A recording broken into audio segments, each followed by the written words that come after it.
What up, what up, what up, what up, what up? What's going on? All right, everybody. Thank you. Thank you. Everybody, please calm down. Chill out, everybody. Thank you. It was great to have you, but Now you must go. Yeah, now you must go.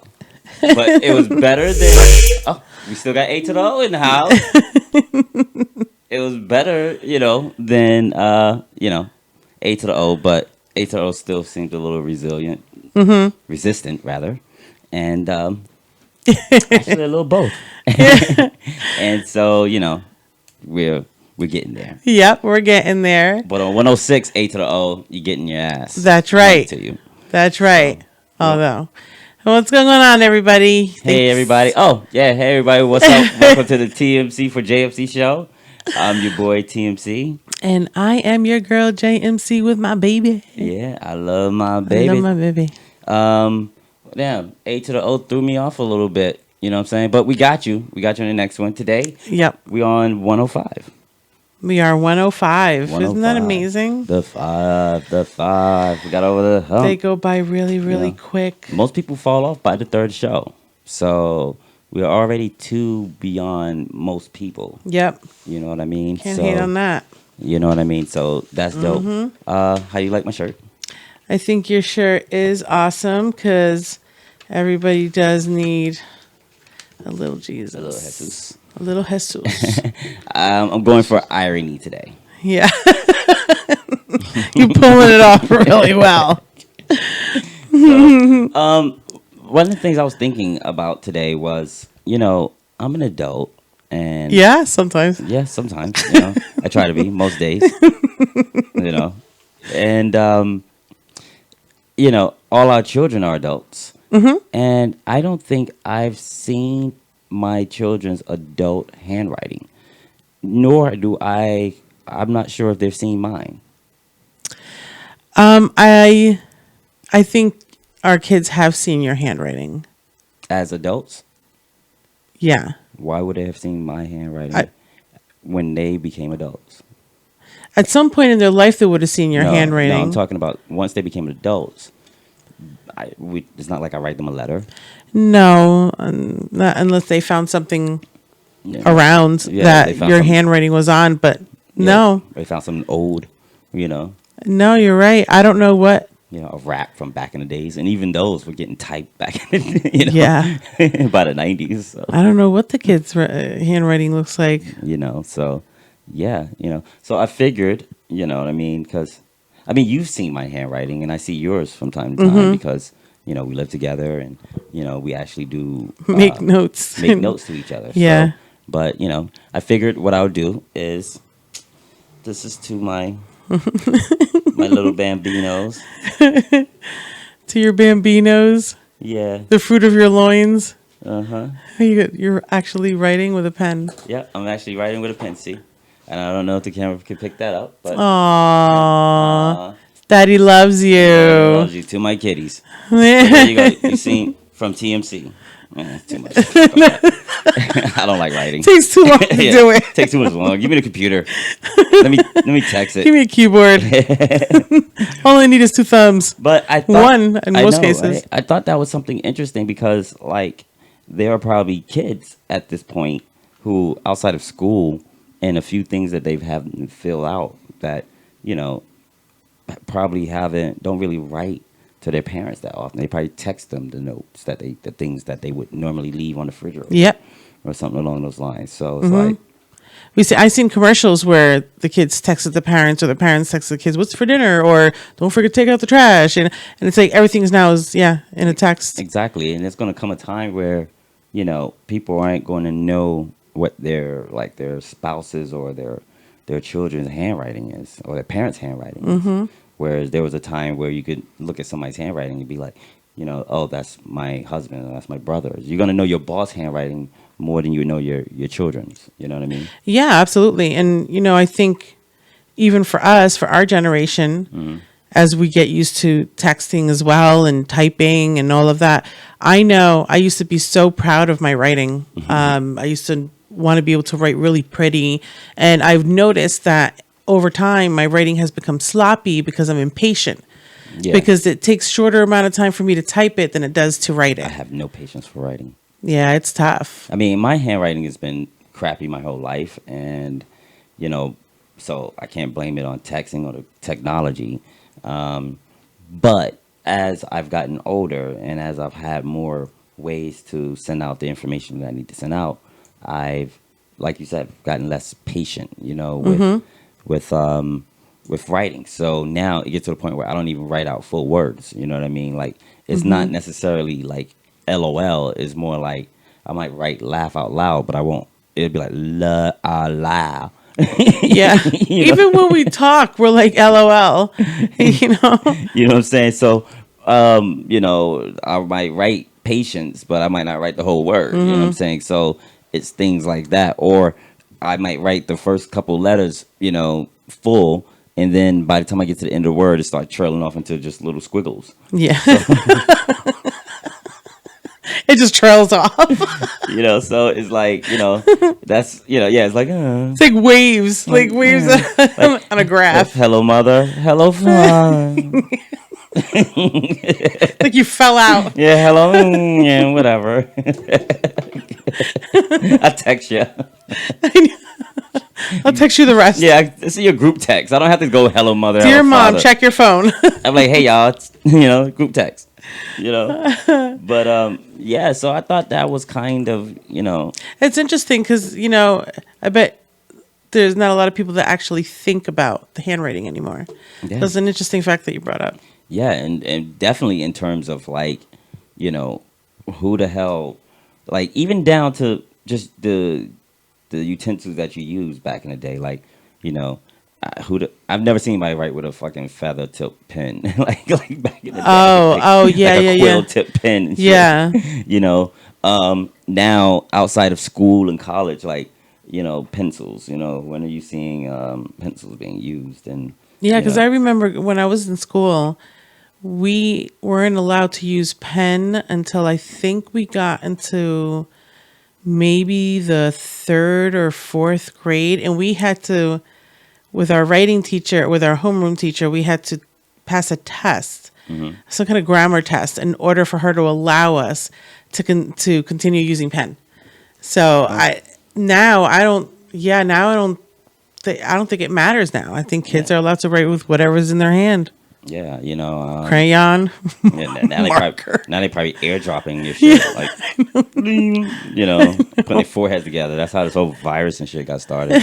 Maybe get me started on that, but actually, get me started on that because we gonna get started on it. But so yeah, so other than that, it's been a slow week. I know that I wouldn't normally ask you what you've been watching, but, but I happen to know that you haven't really been watching too much. No, You know, it's so boring. it's been a 90-day marathon, 90-day fiance marathon. Yeah.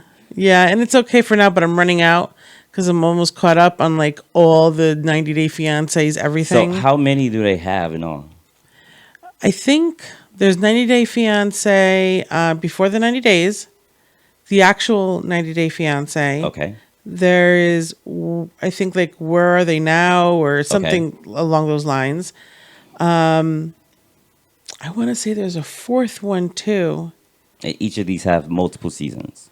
Yes. And yes. then they're about to have 90-day fiance quarantine, Yes. which makes no sense. Which should be like an episode. I know. And then they have specials because I think like maybe like one or two of the couples that have lasted have like their own thing, like their own shows. Okay. All right. You know, but it's something to pass the time because there's nothing on. And That is true. it sucks. I mean, 911 is back. That was on. That was actually a really great episode. But other than that, there's nothing. I would have figured that they would have dumped more, you know, like movies and stuff like that out. I thought so too. I guess you have to have the premium channels. I'm sure HBO, Stars, Showtime, they probably have something. We probably just haven't checked. But I'm surprised Netflix doesn't have a lot more out. Well, no, I'm saying I'm surprised they haven't dumped more like movies that would have normally come out in the movie theater that they just haven't said like, look, guys, here, you know. Yeah. give us your $10 or whatever the case may be, $19, and get your movie on, because like you said, it's been like dead. And I'm not one of those that, I'm sure as hell not gonna cry for sports and stuff like that. I beat up Jason Whitlock last week. Yeah. So but I hope we're not visiting Jason Whitlock again this week. actually no Jason Whitlock. We got even bigger fish to fry. Oh man. And in all ways. There's always a fish Always fry. 360. There's always a fish fry somewhere. Always a fish fry. Yeah.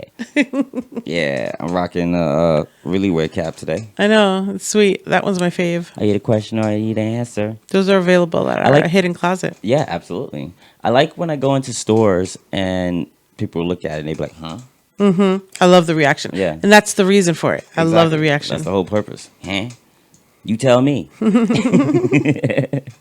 So what you got that's interesting? Anything interesting today? Well, so a couple times I've brought up how some of the dogs need their anal glands expressed. Yeah. So this morning I was driving and of course it was on my mind again. And I know that we've discussed me actually doing as opposed to bringing them to somebody, and you've seen it done. Yeah. And you've told me it's not a great plan, but of course I have to go and YouTube it, just so I can see if I can handle that. Because there's not a lot of things I can't handle, but this one, after I saw what I saw, this one makes, this makes the number 3 of my top gross list. Now I'm totally interested in seeing this clip now, but I haven't seen the clip obviously, but I've seen the anal glands, be squeezed or compressed or whatever. Expressed. Expressed? Expressed. That's what they call it when you have to clear them. I wonder why. I don't know. I guess they need to be expressed. Yeah, I need to let it out. I need to get it out my system. Literally, you're getting it out of your system. And okay, so dogs have anal glands because yeah, that's all I wanted to know. What is it? Yeah, all right. So it's like 2 little holes, you can't see them from the outside because they're internal, but when they get, when their anal glands get inflamed, which can be caused from like diarrhea and stuff, they start to collect and swell up. Up, y'all. Drink up. They start to swell up with because they're called scent glands. So when a dog poops, they leave their scent. That's how they leave their scent around. Okay. So they get backed up. No, normally if their dogs are pooping fine and solid, those glands get squeezed naturally when they poop. So this stuff squirts out, on their poop, and that's what leaves their scent around. Okay, I get what you're saying. Okay, so. Oh, okay. Well, I mean, not to cut you off. No, but please, by all means. It kind of brings some things into perspective, because, like, that stuff stinks. Yeah. Like, I don't know what this clip is like, but that stuff stinks. Well, it is not stuff that you want on you. You know well, what I mean? Like, at first, I thought maybe you were being a little extra when you told me about it. And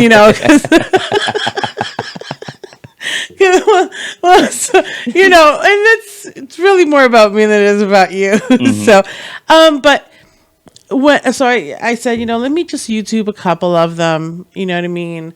So I did find this one clip with a doctor, and he did his thing. It was so gross. It was really gross. I mean, even though I know I'm going to be wearing gloves, it's. Where would you compare that with? Like I can watch Dr. Pimple Popper. If anyone's ever watched that show, you got to have a strong stomach for it. It's nasty. I can watch that. So I thought this would be like squeezing a pimple. You know what I mean? I didn't think it would be this gross. Yeah, but okay. I know a couple things that you just don't care for. So, for example, please enlighten me. So, for example, like, where would you compare this in terms to cleaning out the drain? Okay. So when I said this makes my number 3 on my gross list. Okay. Number 1 on my gross list is radioactive deformed people like In the Hills Have Eyes or Wrong Turn. But luckily, we haven't come across those guys yet. Because that leads to inbreeding, which leads to all this crazy shit that you've seen. I mean, we've gotten close, but we haven't really. I can't watch it. They make my stomach turn. Like, I automatically just start throwing up in my mouth. So, number 2 is cleaning the hair out of the tub drain. Okay. Which, I have you do for me. Because the moment I even think about it, even looking at it. Yeah, you have a violent reaction. Stop. Wait. I got to let this. Wait. Because stop. Because you're going to make me gag. It's just so gross we that. Got to capture that. We got to capture that sound effect that you make. It's like, I can't even make it. I wish I could. I wish I could for the audience. It's not. It's the grossest. Like, I could feel little bubbles in my throat already. Stop. It's just really nasty. It's the grossest thing. I don't care if it's my hair. I don't give a shit whose hair it is. Stop. And it's slimy with yes, it is. Oh, gosh. And don't get me wrong, I don't like it. There was to like. It's a dirty job, and somebody has to do it. And I'm so happy you're here to do it. I'm elected to do it, but absolutely. But I'm okay with when grooming the dogs. I'm good doing that. We have a whole setup for that, and I'm okay with even cutting hair around their butthole that has poop on it. I'm okay with those things, but when I saw the way this stuff comes out of their anal glands, I don't know if I can handle it once I'm there. I think I might just completely lose it. Is it? Well, there's no need for me to ask because I know. But all right, let me tell you about my experience. Okay. So, there was a couple. One time, it just came out like just kind of like squirted out like a little worm, like a little worm, or kind of like when you're squeezing a pimple, like dough, it was like dough, like he's about to make pizza. You're like, that's nasty though. Stop. Yes, amore. And then the second time, it was explosive. It was definitely projectiles, and it stunk. Oh yeah, so I heard it smells. I'm totally interested. So in bad. Seeing this clip right now. So which one do you have first? Is it the doctor one or? Oh no. Oh, the one that really threw me off track. Yeah. Oh, this one I was like, nope. So we're gonna load up. Not in my house. I'm not doing this. We're gonna load or outside my house. I'm gonna pay somebody to do this one. Here we go. Recording. Oh, I'm gonna edit that out. Yeah, I hope so. That was my marker. That was my mark. That was your sound test. Yeah. All right. So we got my baby clip. We got this. Gonna see this anal gland. Let's see what's up. Let's go. We are about to express Snugs. Oh. Snugs, say hello. Hey, Snugs. Hey, Snugs. Mr. Snugs, say hi. Hey, sorry you're on display. This is our first time being expressed. Oh. We're not sure if this is going to work or not, but we're going to give it a shot. Oh, come here, baby. I hope it works. Snugs is a really sweet girl, so I think she's going to be fine with this. So, I'm just going to set her down here. I'm going to grab her glands. Is that what you saw, like this close up? Was that close up? Come here. It sounds like his girl's like, I gotta be this close up.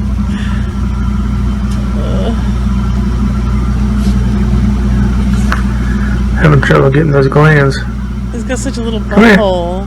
Yeah, the doctor was having the same issue. Because they're so little. They pucker too, like, see how he's puckering? Oh, it's coming out, I think. Look at the dog. Oh my God! Oh no! The poor dog. I got it, it's not you! It's not fair!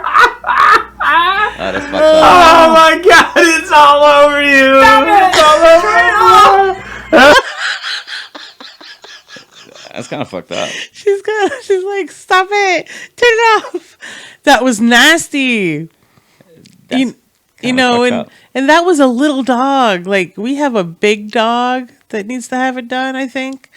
And I don't, like, Specs. Is there a limit to, like, is there a, yeah, I guess I guess that's the question I'm asking. I guess bigger dog, bigger glands. Yeah. He's got a bigger butthole than Malo does. You know, we're gonna have to ask a vet on that. You know, maybe we can get a tech or somebody to, talk to us about that, because I'm curious. Like I don't want it in their butt, but if it's something that you should learn to do at home as a pet owner. You know what I mean? Like, yeah, a lot of people take them to their vets or their groomers, get it done. But even that's what I'm thinking. I've never heard the groomers say, "Yeah, we squeeze their gland." I don't even know. Our groomers, it's on their menu. Oh, it is? Yeah. Did we get it? No. Why not? But we will now because we never needed it before. Well, how did we know? I never knew to check. I just, it came up the other day. I was at the office and I thought to myself, you know what? Malo's butthole looks a little puckered, and I think that's why Specs has been licking his own butthole, and thought, well, maybe they need it squeezed. I mean, some people say like they know their dog needs it squeezed because it smells. It supposedly smells like poop. Well, I mean, I don't know. Like, what does? I don't know. I mean, it was black. It was. I've smelled it before, and it was nasty, but it wasn't black though. That was brown, Yeah, and the other one that I saw was brown too. I think they're all brown. They must be. It's got to be. I don't even know why it's brown. It's just so nasty, and it's just not one of those things that I'm okay doing anymore. I mean, at all. It's not something that I would want. It's not something that I'm interested in, and I hope that. Hopefully. Yeah, hopefully we don't have to do it, and. No, I'll pay someone to do this one. I mean, but we have multiple canines. Well, right now they don't all need them squeezed, I'm sure. Okay, so what's the telltale sign? If they start rubbing their butt for no reason, like if their butthole is clean and they start like rubbing their butt all over the floor, sometimes that's them trying to scratch it, so because it can get irritated and stuff like that. You'll see it puckered. It'll look puffy. Then that's definitely if you smell it. And a couple of our boys look like they got some puckered booties. Malo's booty. I'm always looking at it. I'm always looking at at their buttholes because I want to make sure that they don't come in all nasty and put that on the floor. And so I've noticed that Malo's butthole, he's a little white dog, and his butthole should be pink, I think. And it's not. It looks a little bruised. So I think he might need it. And Specs has been licking his butthole a whole lot, which I don't appreciate at all because it looks nasty as hell. And he does it often. So I think they might both need it. Oh, man. The other guys, I haven't seen any evidence of, itchiness or anything like that from them. So, well, either way, they're getting them squeezed. I mean, I'm going to hope that it's not painful. No, I don't think it is. Yeah, they would let us know, right? Oh, yeah, they would yelp. But it's not painful. If anything, it'll probably be more of a relief. But that's the question I was going to ask. Like, I mean, don't get me wrong. I've had pimples, and I've never had a pimple squeeze. And I'm like, well, yeah, sometimes. Because there's been times where you had that one on your forehead, and that motherfucker's like right there. Or for me, I was going to say, I had one? No, not you. Oh. I'm talking about the... Oh, when you get that one. You as in me? I've had that pimple on my forehead that's like, and I got that, nice big old forehead. That you can see it. It's Ronnie, like a billboard. Yeah, I got that Ronnie DeVoe forehead and shit. And, and it's like, it's right there. And I don't know, for some reason, it's like on the tip of my forehead skull or something. And it just hurts, man. And when you get that squeeze, it hurts while you're squeezing it. But once that thing goes, it starts to feel better. It starts to feel better, and you're like, yeah. Do you know why it hurts? Because your skin is being stretched.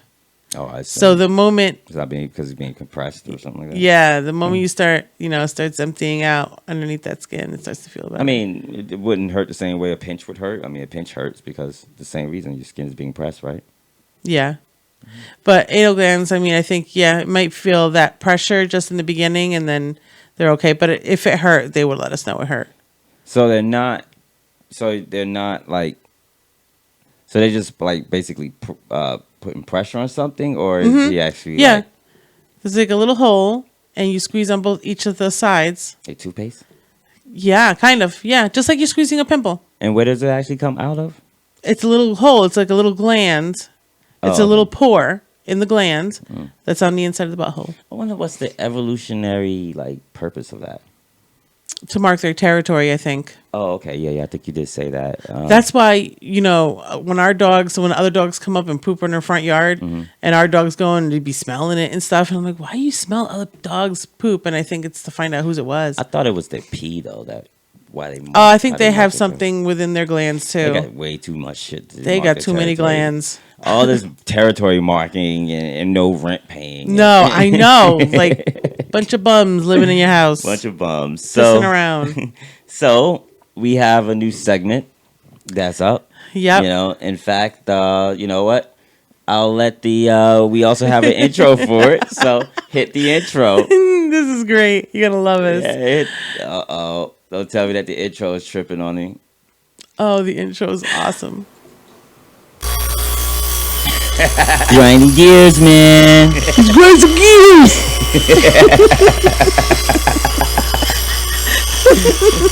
This is some bullshit. Grinding gears, man. Just grinding my gears. It's kind of hard to go into my rant now. You're not mad anymore. Yeah, now I'm like, fuck it. I love you, Trump. Fuck it.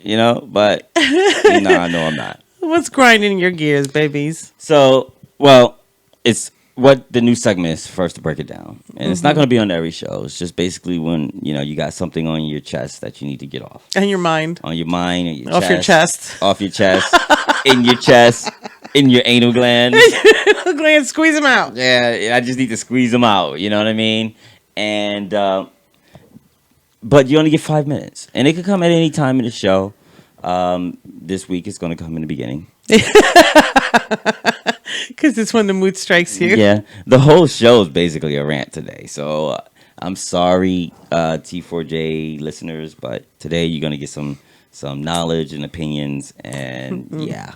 Maybe a little wah, wah, wah. Yeah, it's just one of those freaking weeks, bro. So anyway,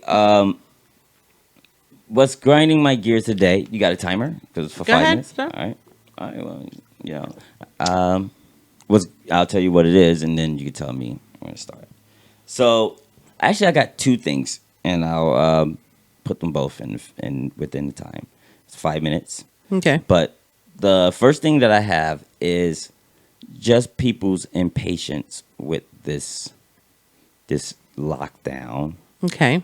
And how they've been acting. Okay. And then the second is these coronavirus checks, stimulus checks.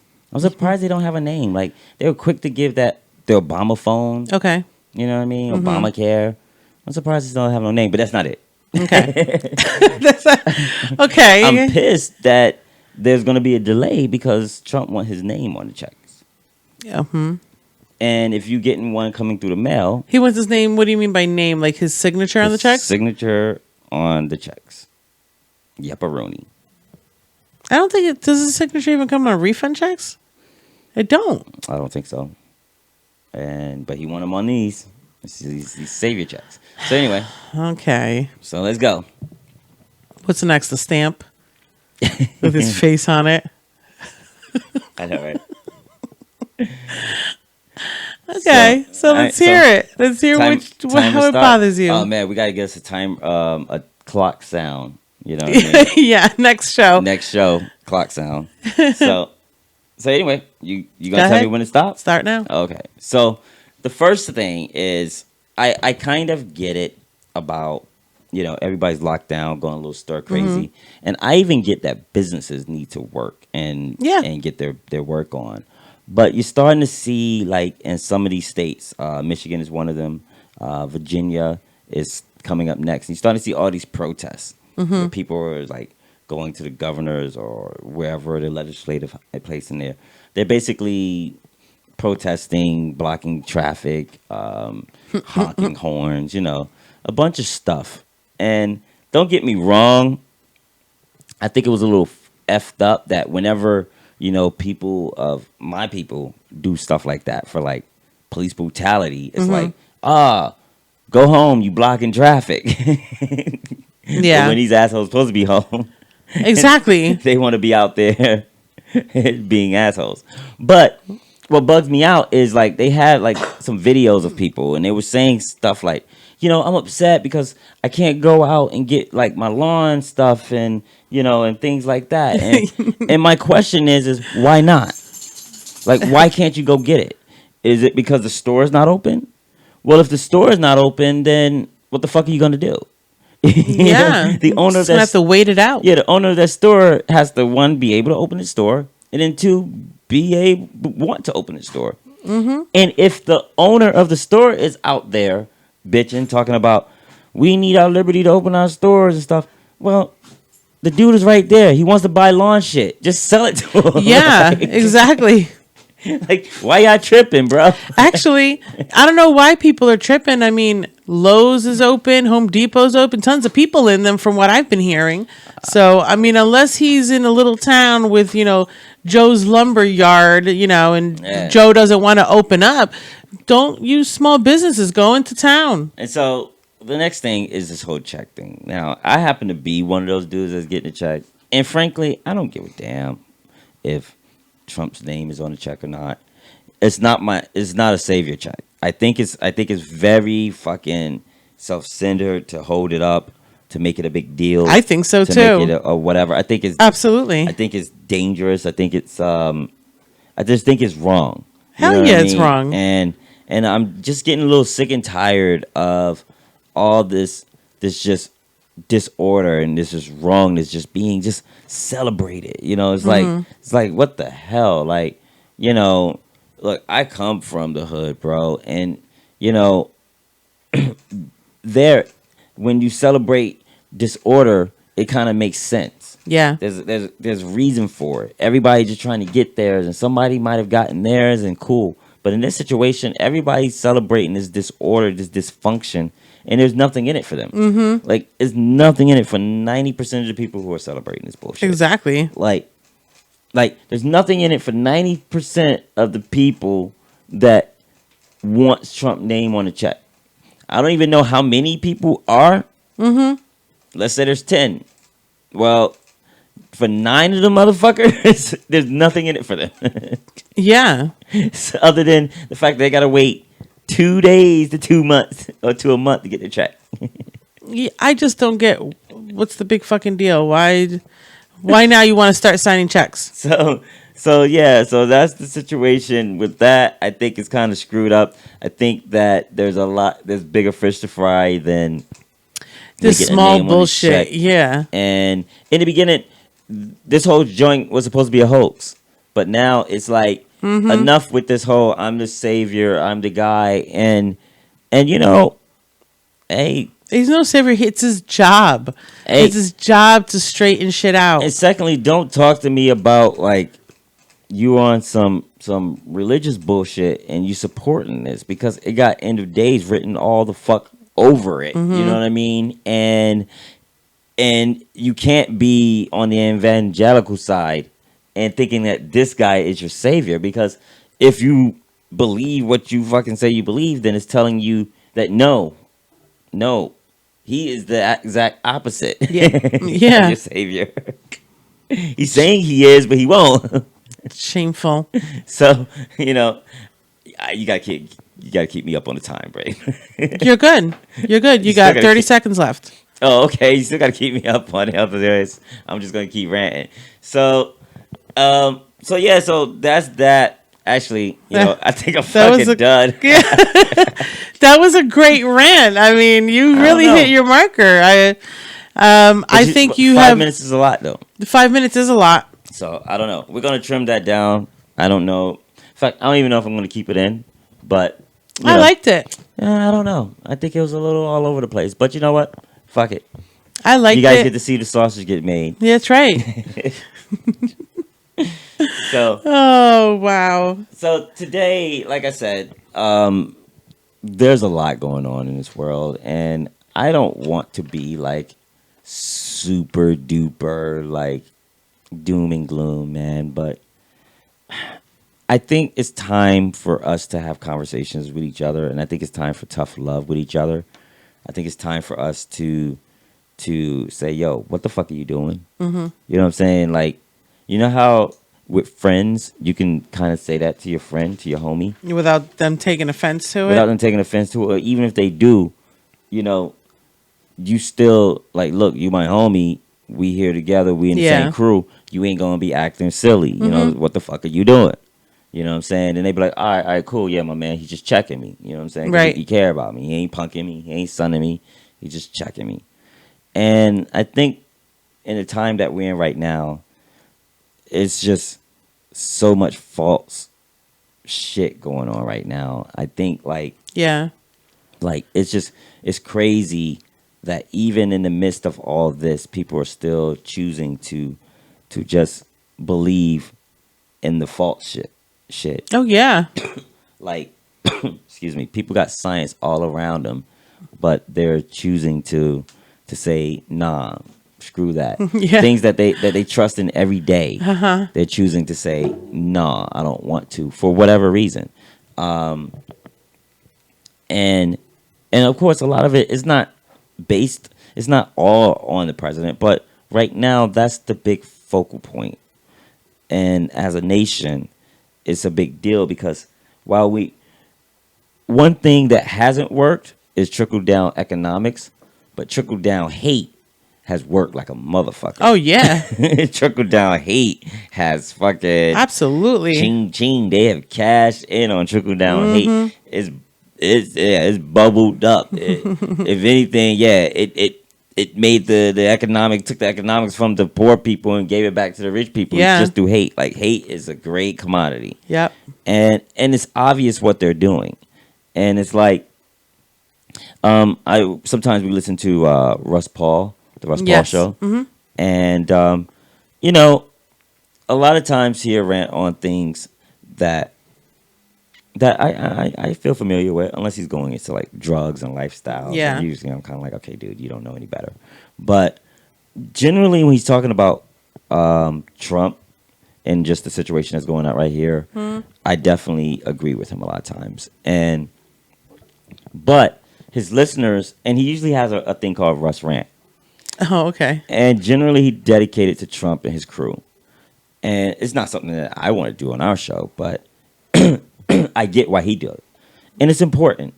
And I guess his listeners were kind of like, yo, man, you always talking about Trump. Like, and you always ranting about Trump. And it's like, yo, what about some solutions? What are your solutions? And so he said, I thought about it. And I was like, you're right. I do rant about Trump a lot. And the gist of it, I don't have a clip or anything, but the gist of it was we rant about Trump because that is the solution. Getting rid of this motherfucker is the solution. I believe it is too. Getting out there, getting engaged, getting the conversation is the solution. Yep. Batting down anything that's unintelligent, anti-science is the solution. Every fucking chance you get, you gotta fucking bat it down. I agree. I don't care who it's coming from. I don't care if it's coming from somebody you respect. I don't care if it's coming from if you still respect them and they earned that respect, they'll have it after you check them. Yep. If they love you, they'll continue to love you after you check them. Yep. But it's time to start checking folks. Absolutely. I don't give a fuck who you are and what your side is. That whole, well, they all crooks. Yeah, shut up. Get your ass in there and vote for one of them. Yeah, they're not all crooks. That is the oldest term. They're all like that. You know, these playing games at the ballot box. Enough with that. This, it's time to get real and get engaged and get rid of this dude. Yes, like, this dude don't give a fuck about this country. Absolutely not. He gives a fuck about having his name on a check. Exactly. That's it. That's what it is. Or, He gives a fuck about people falsifying him. Don't give us a fucking reason. I mean, so, you know. He's the most unintelligent president we have had. He has made our country a circus, and he is the ringleader of it right now. We cannot do another 4 years of this. I saw a meme today, and while it doesn't necessarily have anything to do with this, it's something that I'm going to kind of tie in to things. And the meme basically said that, and it was to my people. And it was basically saying something along the lines like, you guys have been led to believe, you guys have been brainwashed or something along those lines to reject black excellence. And it says you believe that Jay-Z is the Illuminati, but Bill Gates is just a hard worker.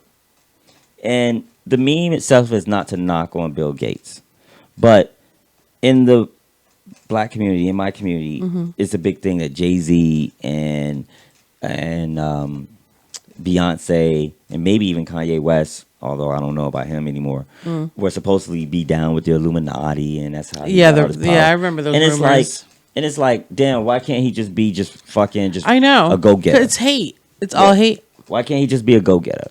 Like, if he's an Illuminati, then that means everybody that has ever given us anything that's great is Illuminati. So, if you're looking for conspiracy theories, there's tons of things out there that you can make up and just say. But right now, in our face, we got real live conspiracy going on. They are conspiring to fucking drain us fucking dry. Yeah. You don't need to be thinking about fucking UFOs. Was 9/11 a fake? Is fucking the bird flu and swine flu and all that dumb shit fake? No, we got conspiracy theories right here going on. Real deal. So all they have to do is just wake up and get engaged. Right. Because everybody that I know that is all conspiracy theory, they never really say what they would do if they found out that conspiracy was 100% true. Right. I guess it's I told you so. Yeah. They never said, you know what? I'm going to fight to fix that. Well, even if they were, here's the chance. We got a group that's conspiring to fucking drain us dry. Let's go to work. Let's go to work. Yeah. Let's pass the message. Hell yeah. And people might say, well, how do you feel that way? Because they've been honest about what they want to do. They've been honest about their motives.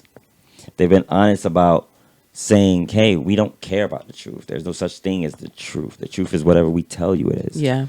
And their following, their cult, has pretty much said, okay, that's cool. And I think Americans in general have been bred to be decadent. And when you're decadent, you're always going to be like, you're always going to err on the side of, if it ain't in front of me right now, fucking with my hustle, right, it doesn't count. Or it ain't true. Right. Or is invalid. Yeah. And right. Yeah, or something to some degree. Yeah. It isn't something that I should be worried about right now. And that's one of the things that kind of lead us where we are right now. And one of the things that keeps us in where we are. So, you know, I definitely got a whole package here. Oh, shit. And one of the videos I wanted to start with is, it starts with Kellyanne Conway. I was watching The Daily Show with Trevor Noah. Last time I gave a shout out to Jon Stewart, and Trevor Noah's been doing this shit for years, so my bad, Trev. Like, frankly, I don't know what.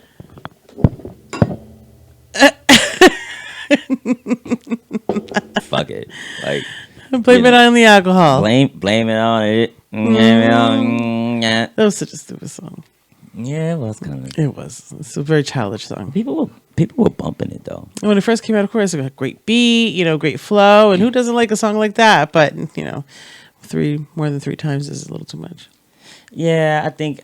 Yeah, he just caught a wave with that album, and hey, way to go, Jamie. You know, no hating on him.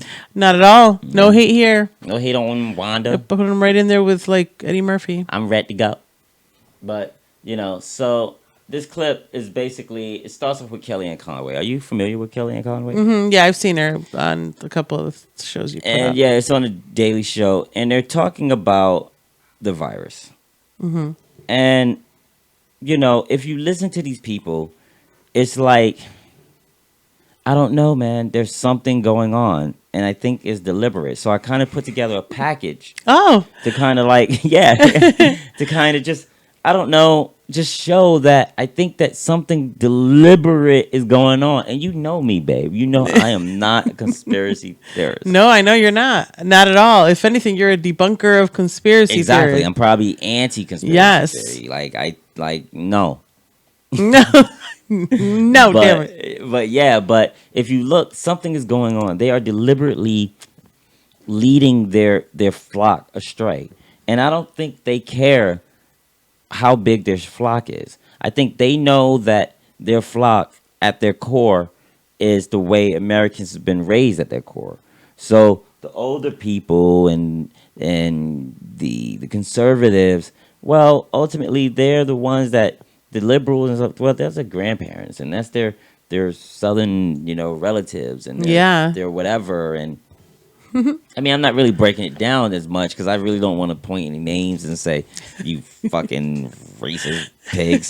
But and I don't. But you know, if the shoe fits. And it's true. I don't feel that way 1,000%. I know some conservatives. I know some just Republicans that are good people. Mm-hmm. They're not freaking racist directly. Right.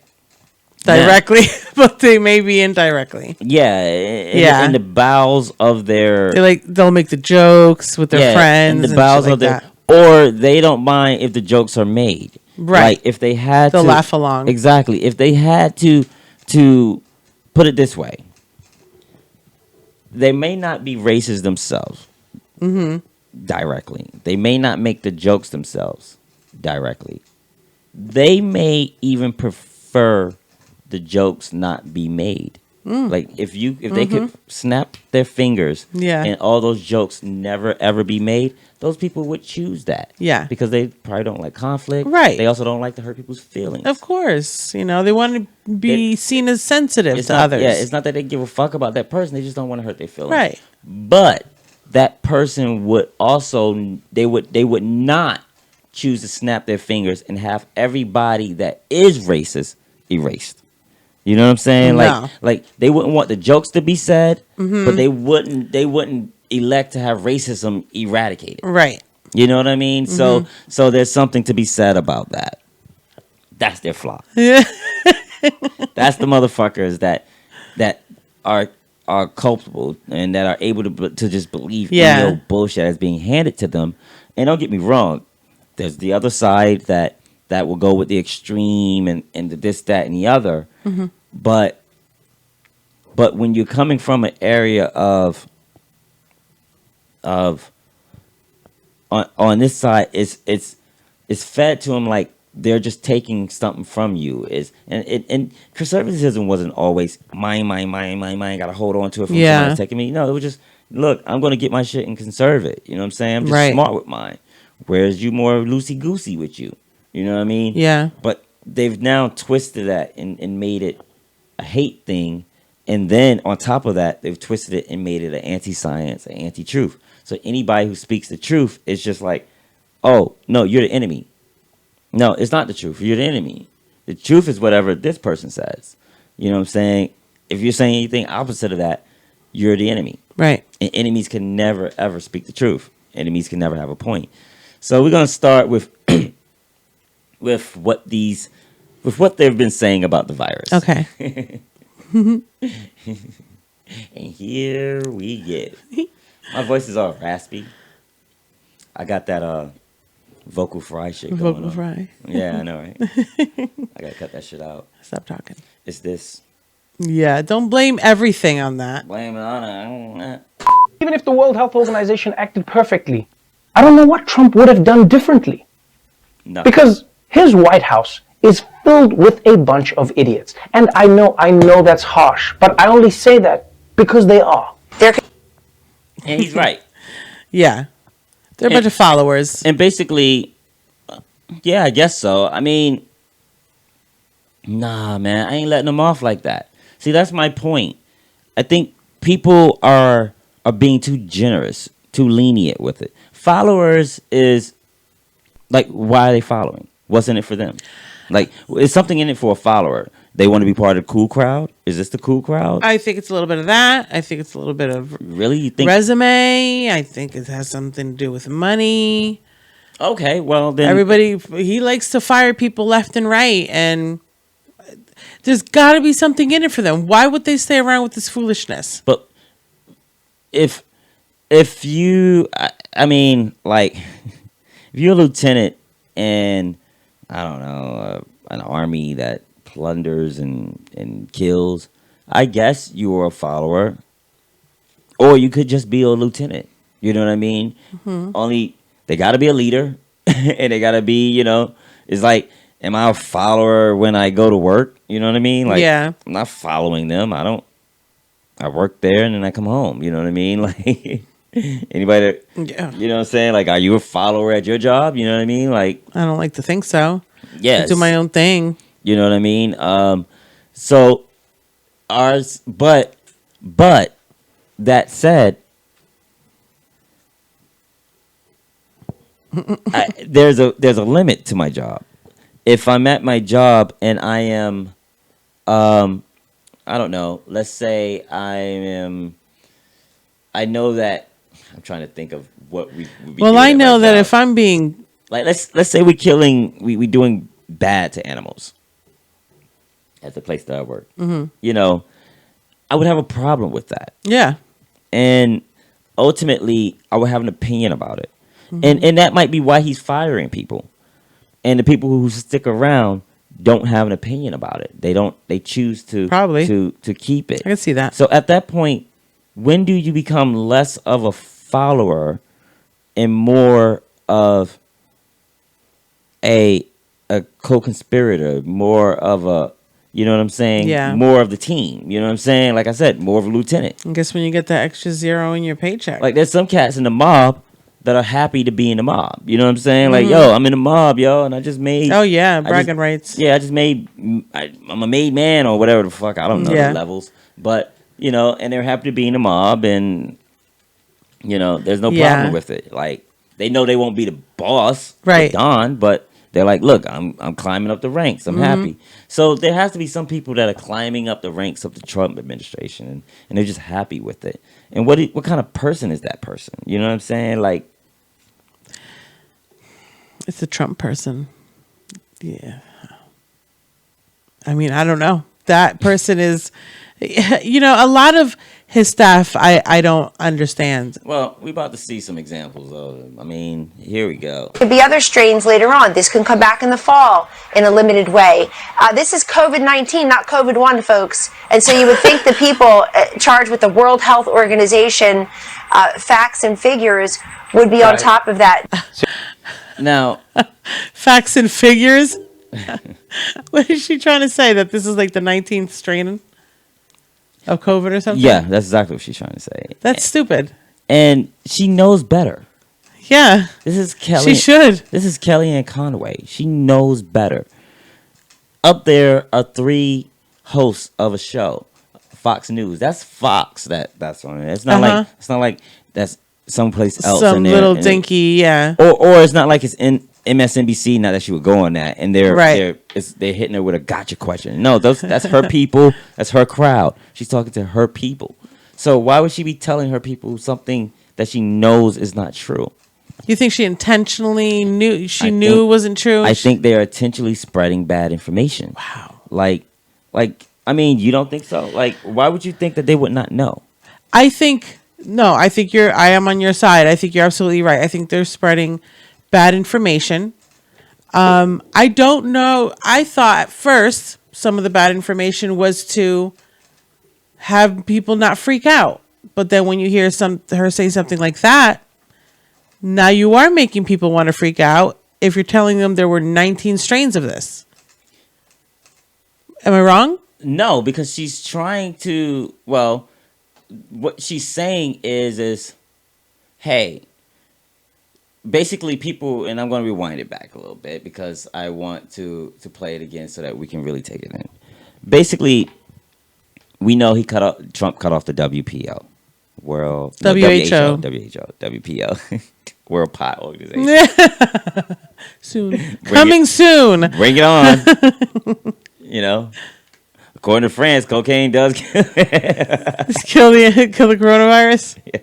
So anyway, he cut them off. He cut off their funding, and for some reason, he decides that the argument is he needs somebody to blame.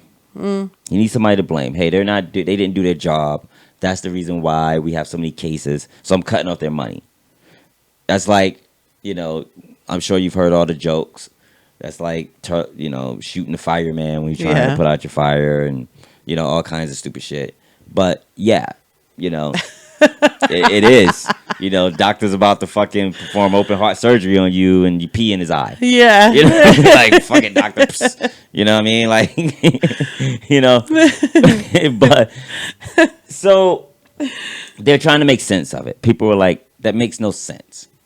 And what they're saying is, well, WPO dropped the ball. WHO.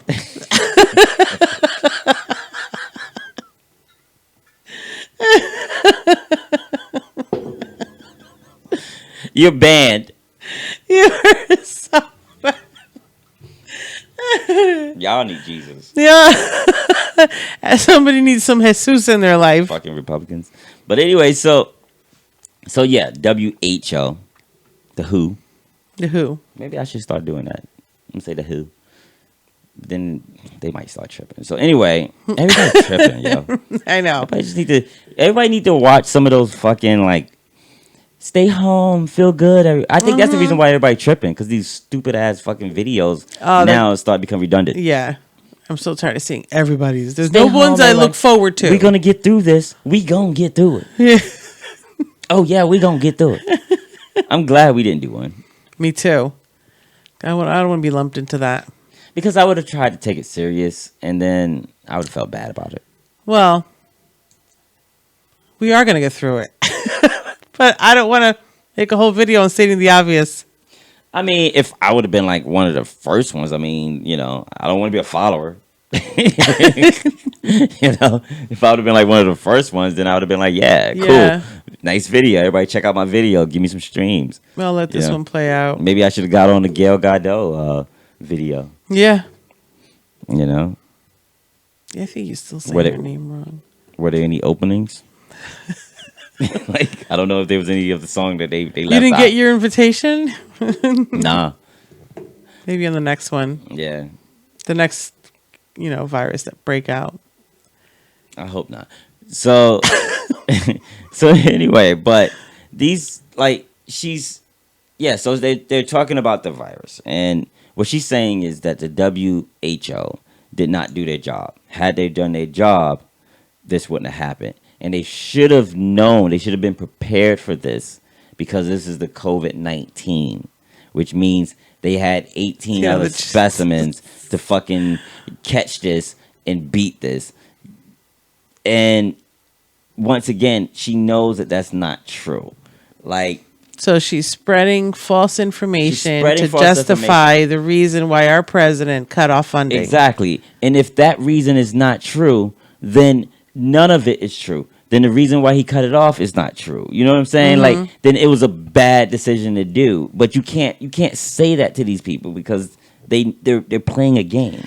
They're the minions. They're playing. Well, fuck it. You can't even say it to Trump. I mean, you definitely can't say it to any of them, because they're playing a game. They're playing a game, and first you have to identify the game and call the game out. Oh, I get it. You're playing lie mode. Oh, okay. So I'm stuck in your vortex. I'm stuck in your lie mode. Nothing is gonna work. All right, go ahead, get your lies out. All right, now that's all lies and bullshit. So here's what we're gonna do. The problem is they have a flock that believes the lies and bullshit. Yeah, a large one. And that flock votes. That flock writes letters.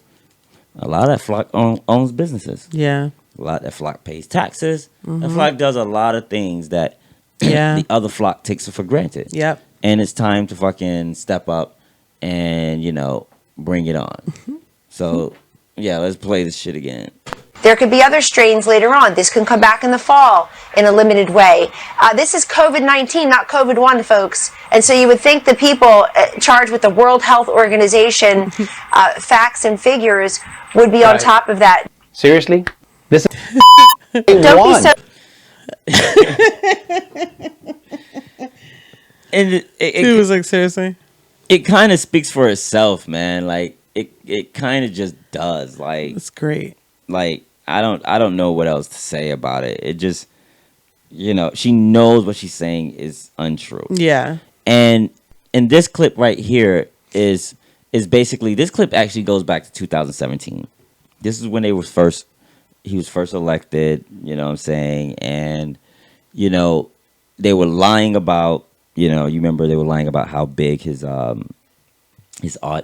audience was. Oh, at the yes. Inauguration. Yeah. Compared to Obama's. And, Yeah. and everybody's like, come on, cut it out. It's all a fucking dick contest. Yeah. Mine is bigger than yours. But it's a fake one. Totally. It's not a dick contest if the other person is not putting his dick on the table. At that point, you're just looking at your dick and wishing it was bigger. That's not a contest. That's a hope. That's a fantasy. That's a wish. You know what I mean? Like, Obama was never saying, bro, my crowd was bigger than yours. No, that was all on Trump. You didn't need to. All on him. It wasn't important. Well, yeah, I guess so. So anyway, the point of it all is this video. She's basically going into how they're caught red-handed, and I'm just gonna let it play for you. Yeah. Don't be so overly dramatic about it, Chuck. You're saying it's a falsehood, and they're giving Sean Spicer, our press secretary, gave alternative facts to that. But the point remains. You said alternative facts? And she was kind of like, alternative facts. Alternative facts. And no big deal. So you have someone who can coin the term alternative facts. At that point, this person should be fucking... Anything they say is invalid. Anything you say is invalid. You're just completely off the books. You know what I mean? Like, you're off the rails. I can't hear anything you're trying to say. No, she gets to continue to make points and to speak and to be heard as if she's saying the truth. Yeah. You know what I mean? And she's already... She'll skip a beat. Yeah, she's already told you that what I'm saying is not going to be true. Mm-hmm. So why are people listening to her? Right. Why aren't people saying, no, bitch, you're a liar? She already said they're getting out alternative facts, and it's okay. Alternative facts, 4 of the 5 facts he uttered. The one thing he got right was Zeke Miller. 4 of the 5 facts he uttered were just not true. Look, alternative facts are not facts. They're falsehoods. Yeah. What he said. It's true. But then there's a tactic, and she's about to pull it up. Oh shit. Where once you call them on their bullshit. But you got to be brave. You got to be brave enough to call them on their bullshit. You got to be brave. You got to be engaged. Like, if you don't give a fuck, then you won't call them on their bullshit. You just be like, oh, you stupid. And you keep it moving. And then now, shit is open, and there's, I don't know, 20 deaths in your county. Or maybe you've been Jerry fucking mandered, and now, now your party can never win a fucking election for the next fucking 40 years. So, but either way, once you call them on their bullshit, then she's gonna do something that you hear a lot. Yeah. Which is, So you have not answered the question. You did not answer the question. It's what this presidency is going to be about. You sent the press secretary out there to utter a falsehood on the smallest, pettiest thing. I don't think anybody can prove that. Look, I actually don't think that. So he's like asking her, why are you lying? And her response to him is, I'm lying because nobody can prove that I'm not lying. Yeah. And the thing is yes, everybody can prove that you're lying. That's brave to say. But I guess she's got it. She's saying she's gonna. You got to convince yourself. Is it bravery? Why you say it's bravery? Why you say it's bravery? Because if it's not, then you got to convince yourself of that. Have you ever told a lie? Yeah. Did you have to convince yourself of a lie? Sometimes. Really? You actually have to convince yourself that your lies are true? No, of course not. Well, yeah, like... Lies are so... You're telling a lie, and you know you're telling a lie. Like, why do she has to convince herself of her lies? Like, and I think that's what's the problem is I think people give people passes, like just emotional passes. Like they're afraid to say, no, bitch, you're lying. Cut it out. I know you're lying. Not you're confused. Not you've been brainwashed. Not you a follower. A follower can still have good intentions. You know what I'm saying? They can still want positivity to happen. Yeah. She doesn't want any fucking positive to happen to this country. She don't give a fuck about this country. She's spitting out words like alternative facts.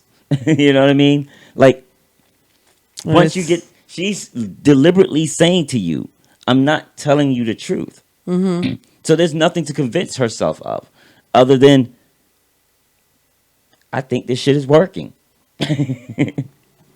Because we got one half that believes me and another half that won't call me a liar. They believe that I'm fucking loony. Yeah. And when she is. And when you, but the thing is that's what I think they want you to believe. They want you to believe, to say, nah, you crazy. You're crazy. Maybe this is me as a pollster, Chuck, and you know data well. I don't think you can prove those numbers one way or the other. There's no way to really quantify crowds. We all know that. You can laugh at me all you want, but I'm very glad. I'm Look, just Chuck, befuddled. Well, but you are, and I think it's actually symbolic of the way we're treated by the press. The way that you just laughed at me is actually symbolic of the way, very representative of the way we're treated by the press. Oh, well. Okay. And that's what I'm talking about. This whole you can laugh at me shit. And it's like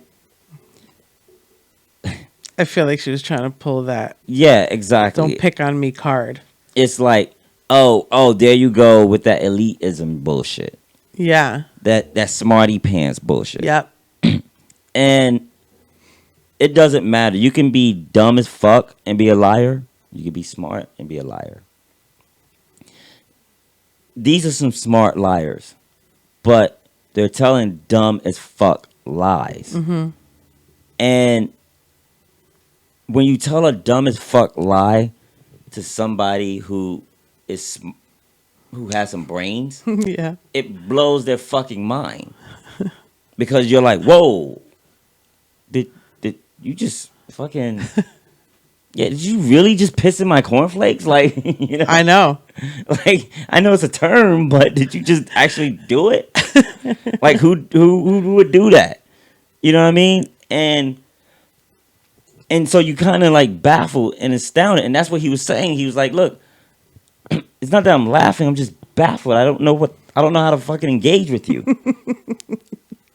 So I either gotta give you a pass, or I just gotta walk off dumbfounded." Right.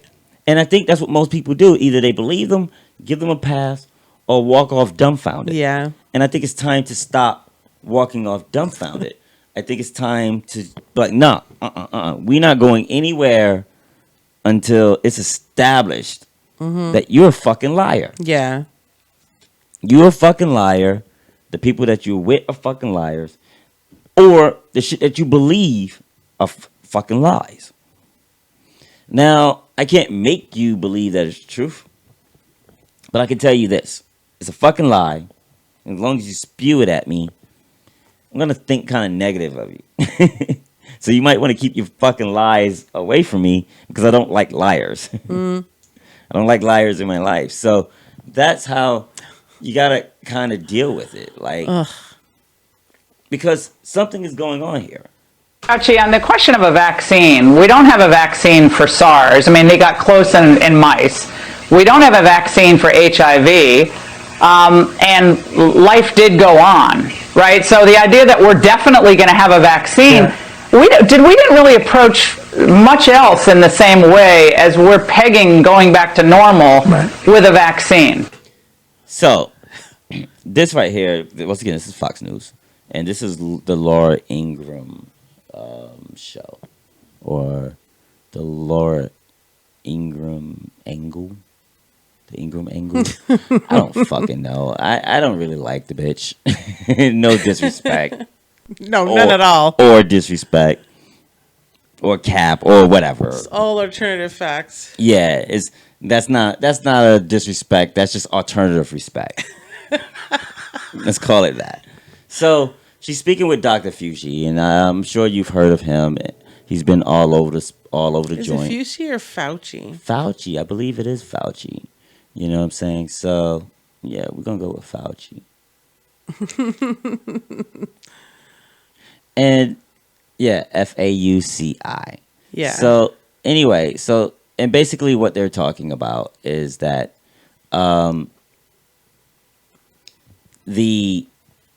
she's saying, oh, for starters, props to us, because the past show we talked about it and we kind of broke it down how it would be, how it's different from other diseases and how people would try to compare it. I know, we're so smart. Yeah, like when we were talking about AIDS. Yeah, it was like, yeah, everybody's fine with AIDS because you can only get AIDS because, you have to transmit blood or something like that. But if you can get AIDS by exhaling on it, then everybody be feeling totally different about it. Yeah. You know what I mean? And so what she's saying is basically, look, these other drugs, these other diseases, we don't have vaccines for them. Mm-hmm. So what gives? Right. We didn't shut things down for that. We didn't go crazy for that. We are pegging on a vaccine, but we might not find one. And okay. on its face value, for somebody who might not think past their fucking nose, like try to see past their nose and things, for people who might not try to, apply any further critical thinking, might sound like gotcha. But don't be deceived. Yeah. But once again, it isn't gotcha, because we know that they're playing games and it's quite evident. So yeah, let me go rewind that clip and just play it again in its entirety.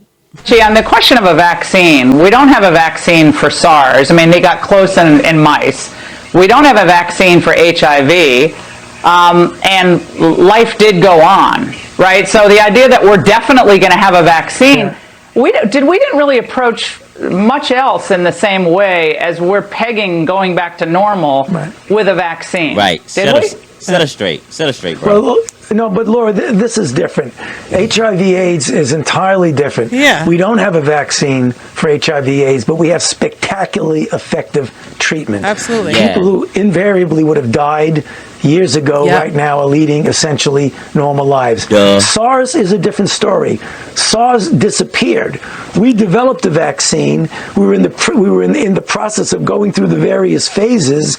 We showed it was safe. We showed it induced a good response. And then it went away. And then SARS disappeared. Yeah. And we didn't need to develop a vaccine for SARS. So exactly. I think it's a little bit misleading maybe to compare what we're going through now with HIV or SARS. They're really different. But we don't. They're just totally different. Do your research. It's totally different. And the funny thing is these people are fucking gun nuts. They're gun nuts.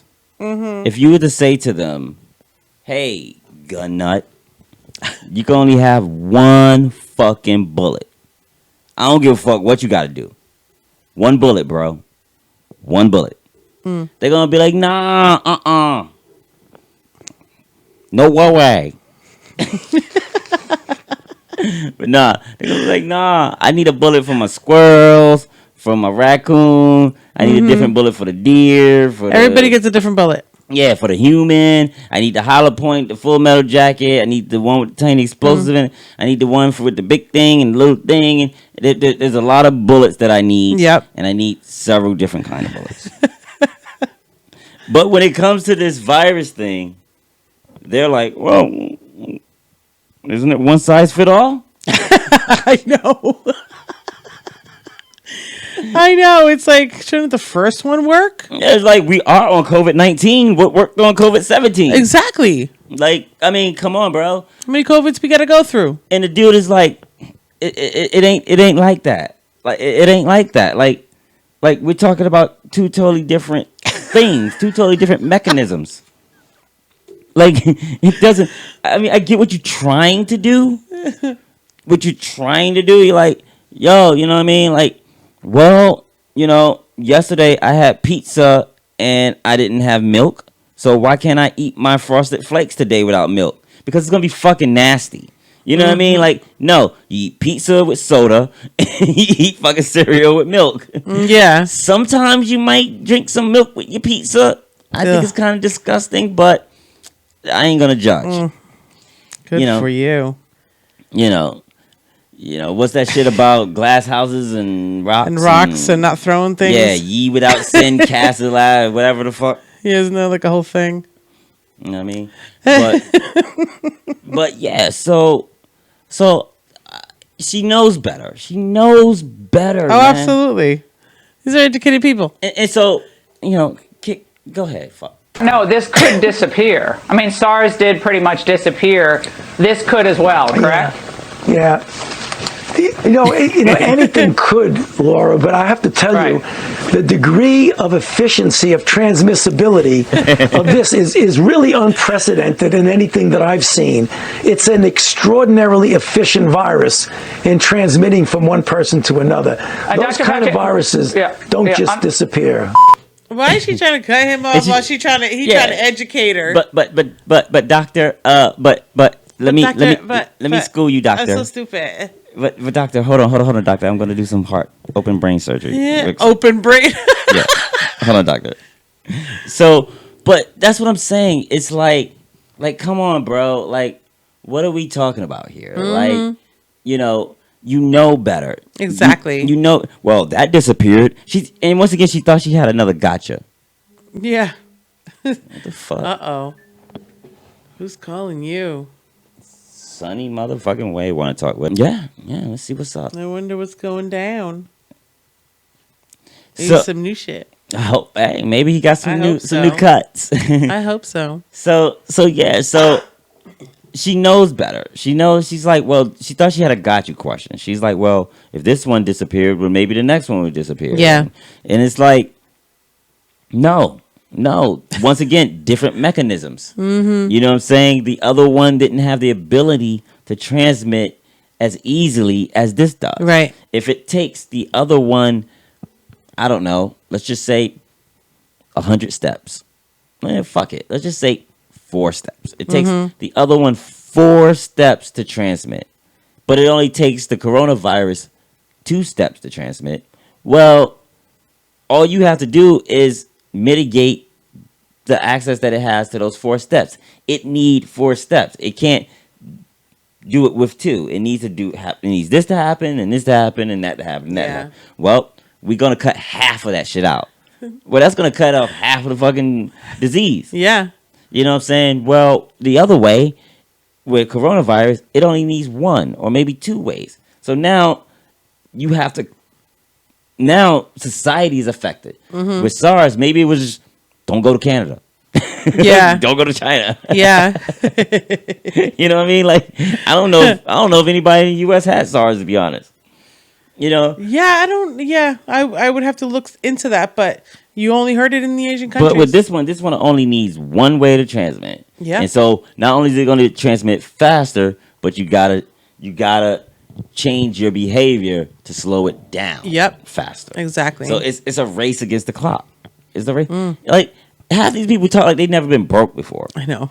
Anybody who's been broke knows that there's a certain time in a month where, well, fuck it. It ain't even a certain time in a month. There's a certain time every other week where you ain't get your money yet, but the bills are still due. You know what I mean? Yeah. You might get paid on a fucking Thursday, but for some reason your bills are always coming in on Tuesday. Yeah. The cutoff one. Yeah, the cutoff notice keeps coming in on Tuesday. So you have to figure out a way to mitigate that. Yep. So that you have money on Monday to take care of the cutoff notice on Tuesday. And I don't know why these people act like they can't understand that. And Well, no, I do know why. Let me stop giving them a pass. It's because they're fucking around. It's deliberate. Something's What's happening. the angle there? There's an angle, and I'll. So right here, you know them. These are my old buddies. Yeah. Mika and Joe. Yep. Morning, Joe, with Willie. Yep. Willie Ice. But I like him, and the reason why I pulled this package because he's kind of touching on that and what's going and how he feel about what's going on. We'll be asking this morning what's exactly going on. It's very interesting, Willie. Yesterday, I don't know if you saw this, but Dr. Oz and Dr. Phil, TV doctors, were going out basically saying people are going to die. Something's going on here, and it's interesting that notice how the people who at first didn't take this pandemic seriously and then tried to gaslight you about understanding it sooner than anyone, now that mitigation works, are the first people who are saying we shouldn't take it seriously again. So a lot of the same people that mocked the medical experts and said it was the media's new hoax to overplay this pandemic. And that's just it. Like, and that's right. Like, I personally know people who, actually uttered out of their mouth that this is nothing. Yeah. And I actually know people who are still sitting here talking about it's just the flu. I know. And it's like, yo, or they're talking about some shit that happened years ago. Yeah. You know, how it was. In 1920. Yeah, 19, whatever the fuck. And it's like, we here today, bro. Yeah, man. Like fuck those people in 1920. They did what they did, and hopefully we learned from them. They also didn't have a lot of the medications we have now in 1920. Well, hopefully we learned from them. Yeah, you know what I'm saying? Like, if some shit happened to you. Apparently we did. If some shit happened to you in fucking 1920 and 1921, you should have learned something. Yeah. You should be a little more wiser. But I guess not. At the same time, Donald Trump was saying it's 15 people and soon it'll be down to 0.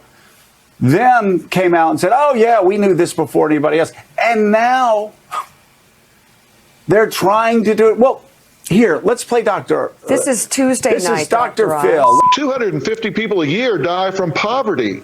And the poverty line is getting such that more and more people are going to fall below that because the economy is crashing around us. And they're doing that because people are dying from the coronavirus. I get that. But look, the fact of the matter is we have people dying. 45,000 people a year die from automobile accidents, 480,000 from cigarettes, 360,000 a year from swimming pools, but we don't shut the country down for that. But yet we're doing it for this. What? It's Dr. Phil. We're doing it for this. They also don't die in abundance in clusters like these do. I mean, what? I mean, people die in swimming pools. Those are accidents. This is not an accident. All I know is, once again, why would Dr. Phil say something like this? Dr. Phil knows better. Totally does. Dr. Phil knows better. I mean, that's the same argument they use against gun control. Well, people get fat and die from obesity. Should we ban forks? Maybe. Still gonna butter knives too, you know. So I still cut off their hands. If we want to eliminate obesity, then we do whatever we want to do. Yeah. Whatever we need to do to eliminate obesity. Yeah. It comes down to, do you want to eliminate obesity or not? So if you want to eliminate obesity, then you might have to decide that, we might have to cut fat bitches' hands off. You know, it just might have to happen. You know what I'm saying? Or we say, well, it would be nice, but we don't want to at the expense of the hands of fat bitches. Yeah. So, you know, no disrespect to anybody. Yeah, hands or fat bitch. Now, that said, the same thing applies to guns. Do we want to get rid of gun violence or not? If we do, then we might have to get rid of guns. We might have to treat them like hands and cut them off. Yeah.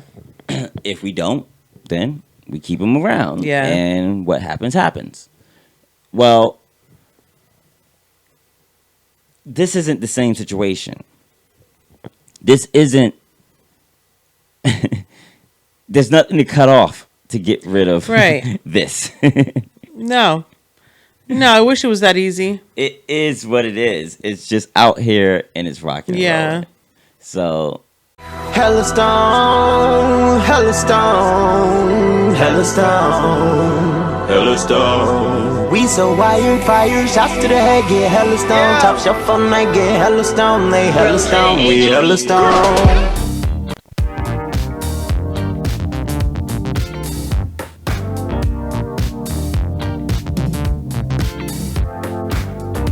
I don't like this song. It sounds like hold music. Well, you know, it kind of is because we kind of like on a break, or sort of. I mean, it's jazzy, you know. I mean, it's groovy, you know. If we were sitting at a restaurant or something waiting for a meal, I'd be like, yeah, you know. But I wouldn't. I would probably change the channel if I heard it. You know what this song kind of reminds me of? What's that? It kind of reminds me of like something you would hear if you were like, okay, Speckies. All right, Specs. Go. Go, Specs. Come on. Let's go. Life, man. It's everywhere. Life and doggies. It's everywhere, and it tilts the cameras and the lights. But anyway, as I was saying, what this song kind of reminds me of is something that would be like background music. You know what I mean? Like, say you was like flicking through Netflix or Amazon or something along those lines. Maybe you came across a reality show or something like that, and it would be part of the trailer or something along those lines. Or you know what it reminds me of? When you're part of like a studio audience and they cut to commercial, and they'll, you know, in between intermissions or whatever, the breaks that they let you get up, they'll play something like this. Well, the cool thing about, you know, being stuck in, well, it's kind of cool and not kind of cool, is one, there's so much to watch, but two, you kind of go through it all the time. Yeah. So, like, in 2020, you think anybody have any dumb TVs anymore? Oh yeah, I think so. You think you do? Oh yeah, I do. I do. I mean, I know the older people probably have old TVs. Well, we have Roku TVs, smart TVs. Yeah. But we have smart TVs that came with Roku. Yeah, they have the Roku system built in. You know, we have a dumb TV in our conference room at the office, and it's a large one. It's probably like a 55-inch, and like I said, it's a dumb TV. It's a flat screen. Okay. So, and it's a great TV. We went out and bought a Roku stick for it. Oh, okay. And it is so cool because, you know, our TVs. Is it the Fire Stick? It's not the Fire Stick. It's the Roku stick. Oh, okay. It's made by Roku. Okay, it might be like the Express or something like that. And it's just this. It's kind of like a Chrome, but it comes with a remote. Oh, okay. Yeah, it's pretty dope. You know, there's two different kinds. Yeah, it's the Roku Express HD. We have it on T4J. That's the one. Yeah. In Hidden Closet. Yep. And it's like super dope. Like it turns your dumb TV into a smart TV. And I guess what's the difference between that and the Fire Stick though? I don't use a Fire Stick, so we have Rokus. All our TVs are Rokus. You know, I love Rokus. I won't buy a TV without Roku. Well, either way, guys, go to TMC4JMC.com, Hidden Closet. Yep. And we have them available. You will not be disappointed. And let us know what's the difference. Yeah. Yeah, for those of you with Fire Sticks. We are recording. Bibbidi. So, we had just finished watching Dr. Phil. And and all that that he was talking, and I don't know. I think, like we were saying, Dr. Phil knows better, and it's just weird. But the thing is Dr. Phil's not the only one. Oh, there's more? Yeah, you know, pretty much all the TV doctors are tripping. Dr. Drew. You know, no, really, and Dr. Oz. And while I don't have a clip of Dr. Oz, I'm just gonna keep it up with this clip that from Morning Joe, and check out Dr. Oz. I like Dr. Oz. To explain just how stupid that is. And here's another TV doctor, Dr. Oz, just saying, yeah, kids are going to die. Here, roll the tape. I tell you, schools are a very appetizing opportunity I just saw a nice piece in the Lancet arguing that the opening of schools may only cost us 2 to 3% in terms of total mortality. And, any life is a life lost, but to get every child back into a school where they're safely being educated, being fed, and making the most out of their lives with a theoretical risk in the backside, it might be a trade-off some folks would consider. Really? So to walk it back last night, but 2 to 3% mortality. Exactly. It might be a setback that some people might consider. It might be considered. Oh well, hey, 2 to 3%. I would like. How many people are in each class? I would like to know the percentage of the parents that would consider sending their kids. Exactly. Back. Like, I mean, just so you don't have to homeschool them, really? Like, or because they're driving you crazy at home. Like I've seen parents like change schools because there was a bully. Oh yeah, in school. Exactly. But now they like, fuck Corona. Well, I'll risk my child. Yeah, I'll risk my child. But hopefully the bully will keep social distancing. I nominate my child.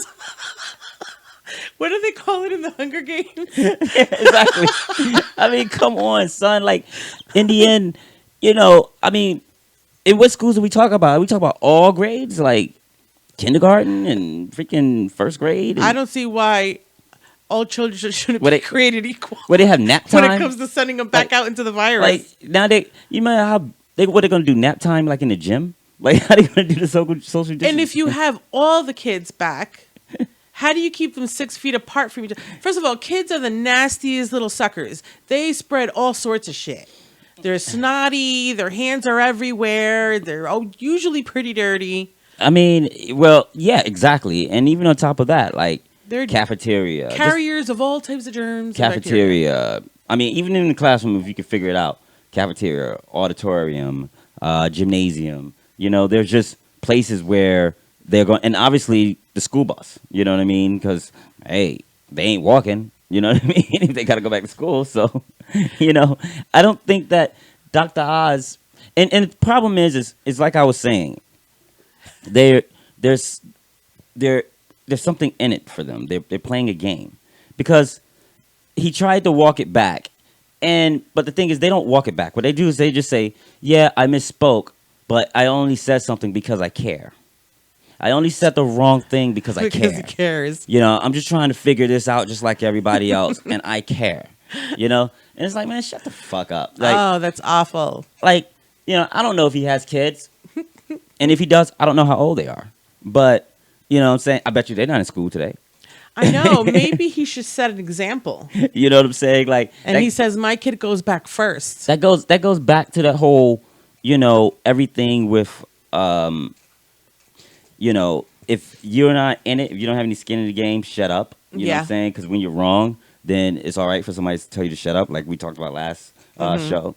And it's, once again, if you don't have kids, why are you talking about sending kids back to school? Yeah. You know what I'm saying? Exactly. You don't have kids that are in school right now. Why are you sweating that? Sometimes it's easier for people who don't have those things to say. You know what I mean? What are you trying to spark in those who do have kids that are sitting at home frustrated, ready to freaking strangle their kids because they got to relearn math? I mean, what's next? It's safe to smoke while you're pregnant. It helps the virus. It helps their immune system fight everything, including coronavirus. I mean, that's what I'm saying. And it's like, what are you doing? What are you getting at? Who are you trying to? What kind of sparks are you trying to, incite in somebody's fucked up brain? You know what I mean? Like, because maybe somebody, they're sitting at home with their kid and they're like, yeah, man, why you can't go back to school? You know what I'm saying? I go to Walmart. Everybody's at Walmart. Why are you not at school? Yeah. It's like how you were saying earlier. Like everybody's out, and the businesses is like, yo, why I can't get this money? And the thing is nobody was telling anybody that you couldn't do anything. They were saying you shouldn't. Here are the distancing rules. But for the most part, everybody deemed themselves essential, and nobody told them that they weren't. I know. You feel me? So it's like, I ain't going to my room. Well, nobody told you to go to your room. Yeah. You know what I mean? Like, nobody told you to go to the room. What are you talking about? You know what I mean? What did you do? So, businesses just like we just talking about the ice cream shop. They put up a little barrier. Now you could just walk up and get your shit. Most of the corner stores and bodegas and all those things. Maybe up north is a little different, Yeah. But down here, people pretty much kept their lives going. Yeah, they haven't missed a beat. Never missed a beat. Stores are packed. Stores are packed. Nobody's staying away from each other. You go to the stores. Everybody, well, I ain't gonna say everybody. We know the bodies, but but for the most part, life is going on. And well, I say send the kids back to school. You want the kids to go back to school? Hell no, that's traffic. Shit. Fuck that. Yeah, Keep you're their right, asses man. out. It's the traffic alone. I got my mug. I'm drinking tea at this time because my mouth was getting really dry the last time we were recording. And so you're switching from tea to wine today. See if it makes a difference. Yeah. One extreme to the other. And my thing, I like big mutts, and I cannot lie. And I do. Bottoms up. I do like big mutts. No, I'm gonna be drinking it bougie because it's tea, and I'm gonna be like, you gotta, So you gotta throw you're gonna drink it through the spoon. That is not bougie. That is the opposite of bougie. Is it? Yes, bougie is holding your cup with your pinky out. No, I always my great grandma used to drink her coffee like that, or she would pour into the saucer. Into the what? Saucer. Saucer. I guess saucer. Salsa. I thought you were saying salsa. Could have been. She would pour into the. I'm like, she pours it into her salsa? She would pour into her Really? salsa and then her salsa, and then she would sip it out of her salsa. You're so cute with your accent. I used to love it.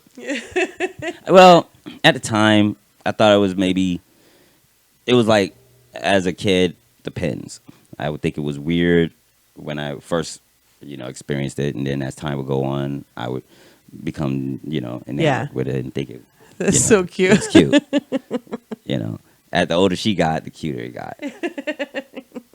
Or the older I got, the cuter it got. Yeah, you can look at it both ways. Sometimes when people get really old, they're so cute. And maybe the older I got, the less of a douchebag I became. I mean, because I used to be like, why are you drinking it like that? Like, kids could be assholes. You just pick up the plate and be like... Well, what she would be like... and, and I was to think that... And she was cute, too. I bet that did It look was cute super on her. cute, and I think that it was me being snobby. like, grandma, we're humans. Like, drink it like a regular human being, And Grandma was like, no, it cools it down. pretty much. I mean, yeah, but whatever. That was her way of drinking, and she was entitled to drink it. I mean, now I'm like, yeah. As I got older, I started feeling better about it. Well, I guess thank you, me. Taught yourself. Yeah, thank you, me. I'm sure my grandmother appreciates that. No more drinking out of sauces. But no, I always drink it in what I perceive was the right way. I'm just saying, as I got older, I began to not find it weird that my grandmother was doing it. She continued to do it. It was normal. It was regular. She continued to do it for the rest of her life, I assumed. Yeah. Yeah, last time I saw her drinking coffee, she drank it out of a saucer, So, and so I'm assuming, the last coffee she drank it that way, Yeah. And at this point, I would love to see her drink her coffee out of her saucer, Of course. Give anything to do so. So, it's one of those things that kids don't be douchebags, or we're going to send you back to fucking school in a room full of coronaviruses. Be warned. Yeah. All right. Everybody go. Everybody go.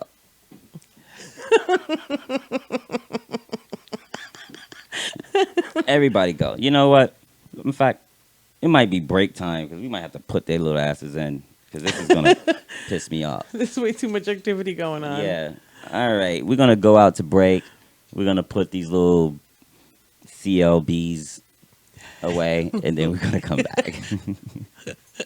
Peace.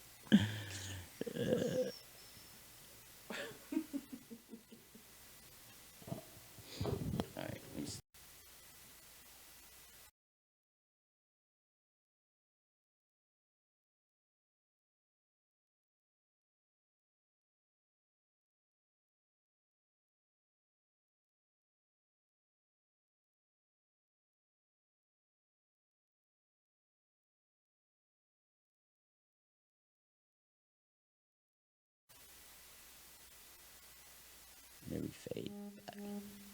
Okay, so we are back, and now the CLBs are. Yep. We send them back to school. Little assholes. Oh my gosh. It's crazy, man. And now I'm getting texts. I haven't gotten a text all freaking day. And your texts and your calls come in when people know that you're... texts and calls. Everybody want a little bit of the TMC4JMC show. You know what? Bring them on. Bring them on. Bring them on. All comers. So...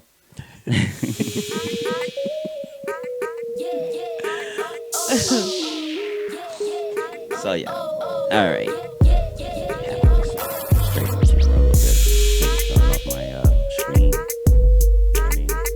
I don't want people to know that I be watching like porn and shit while we do shit.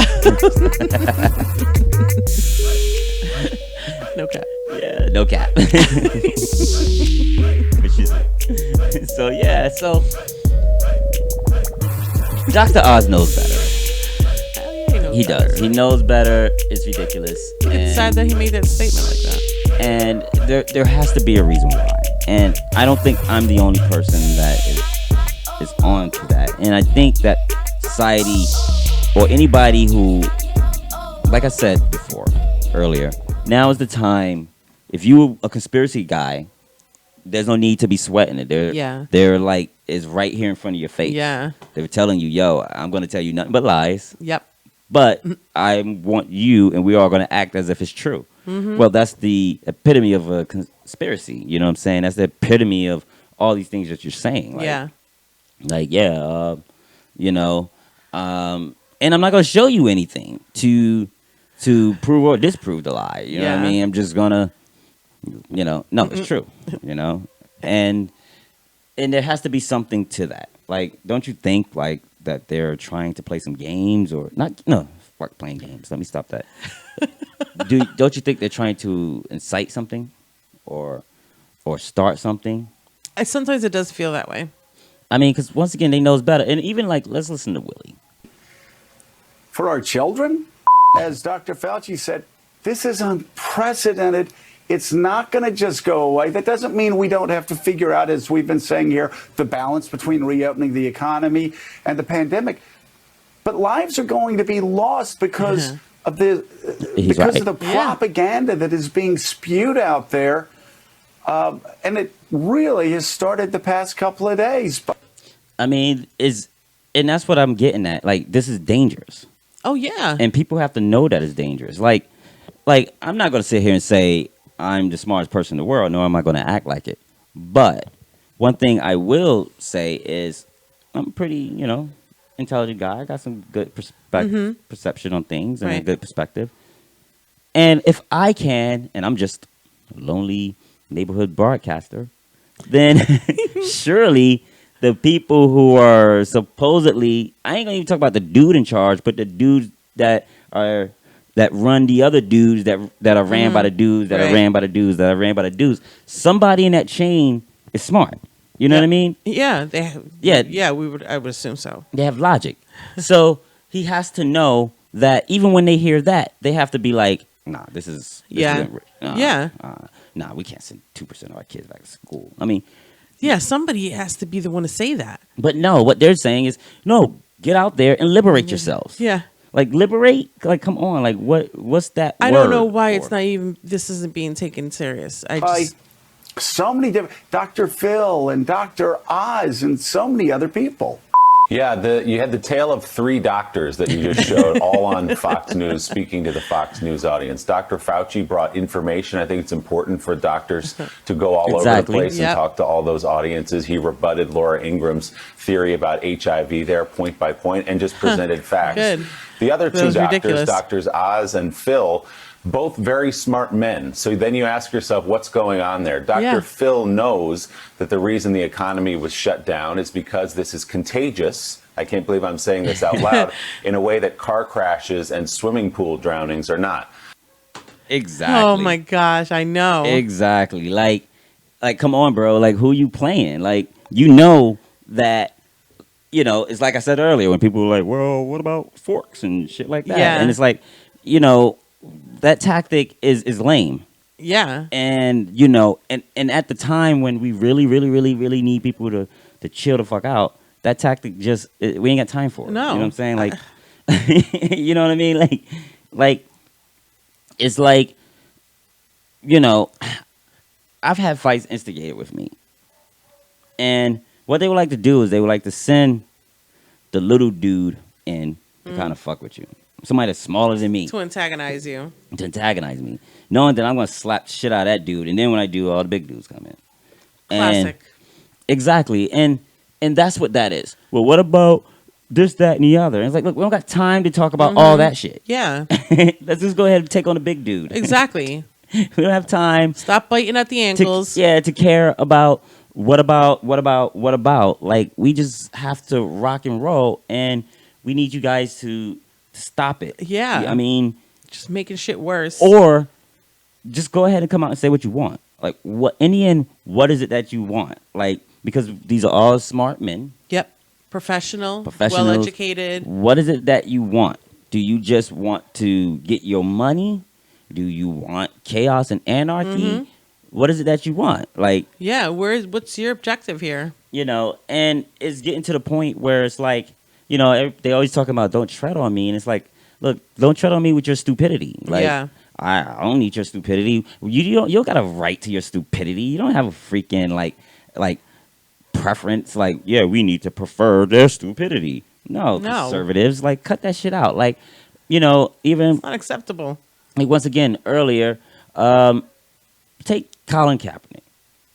Now, he was just an NFL player who decided to not stand for the national anthem. Conservatives everywhere, oh my God. You don't care about the military. You don't care about the cops. They went so you don't care about overboard. anything. Right now, first responders are like, look, everybody chill the fuck out because we got to deal with all this stuff. And they're like, nah, bro, I need to get a haircut. Yeah. I need liberty.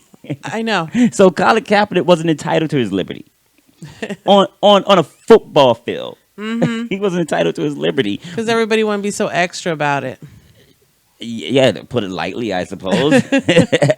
You know, like, is it extra? Or is it fucking racist? Is it superiority? Is it? Nah, this that's other people are dying from that shit. You know, it came off a little. It did come off a little racist. Yeah, other people are dying for that shit. Don't worry about it. You know, when they go to the hospital, they're not going to have a respirator anyway or a ventilator anyway because it's going to be given to us. And you know, like it's like, come on, like, you know. Yeah, people have died. So thousands have died. It's like the gig is up, and the thing is, what I'm trying to figure out is, are the people and his followers in on it? You know what I mean? And that's what I need to know, and that's what I put a lot of thought into it. Like, when I talk to someone and someone re-spews that shit, have they been like marketed like the same way marketers do and advertising does, and was they brainwashed by the color red or you know all that bullshit, or are they actually in on the gig? Do they actually get it? You know what I'm saying? You know how you can have hood talk? Yeah. Where you can go into the hood or go into wherever you from. And there's just certain words, dialogue, and sometimes even mannerisms. Yeah. That you can have where people from there understand it. Yep. So is this something that I don't understand because I'm just not privy to that way of thinking? Right. And so therefore Therefore, I try to give them the benefit of the doubt where, in the end, no, they're like, no, don't give me the benefit of the doubt. No, we want it. We want war. We want people to die. We want all that shit. You know what I'm saying? Like, you know, I know. Less of you, more of us. If you guys are sick, then you're going to need us even more. You know what I'm saying? Then it's that kind of situation. And, you know, once again, I'm not a conspiracy theorist, but it's like they're telling us, you know what I'm saying, straight up. And just to, like, even now, like, put it this way. Have you ever witnessed a fight get instigated? Yes.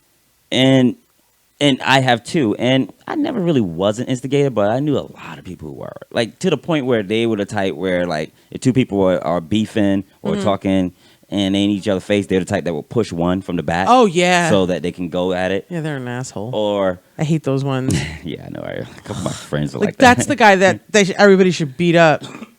Or, like, I've even seen, situations where, like, they're just saying things to get it riled up. And I think that's what this situation is. Like, now they're throwing Trump is throwing the Second Amendment into the talk. The coronavirus don't give a fuck about the Second Amendment. What you could do, shoot the virus?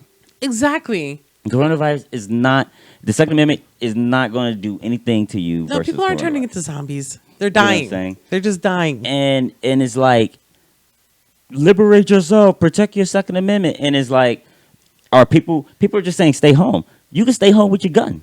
Yeah. And we would prefer that you did. Yeah, we would prefer you stay home with your gun. That would be pleasant for everybody. Absolutely. Absolutely. The only thing you should be worried about carrying around right now is some gloves and some masks. And a fucking mask. And it's like, but no, I need to liberate myself and get out here and stand in the Capitol with my gun. You know what I'm saying? It's like, for what? Like, who's scared of you? Nobody. And why? And once again, and then they see that, and it's like, no, but we want that to conflate. We want to triple that. Okay, we got one lunatic out there with the gun at the Capitol, but imagine if we had 100. Yeah. You know what I mean? It'd just be crazy. And even though we got one, is only one, that one probably represents 1,000 voters.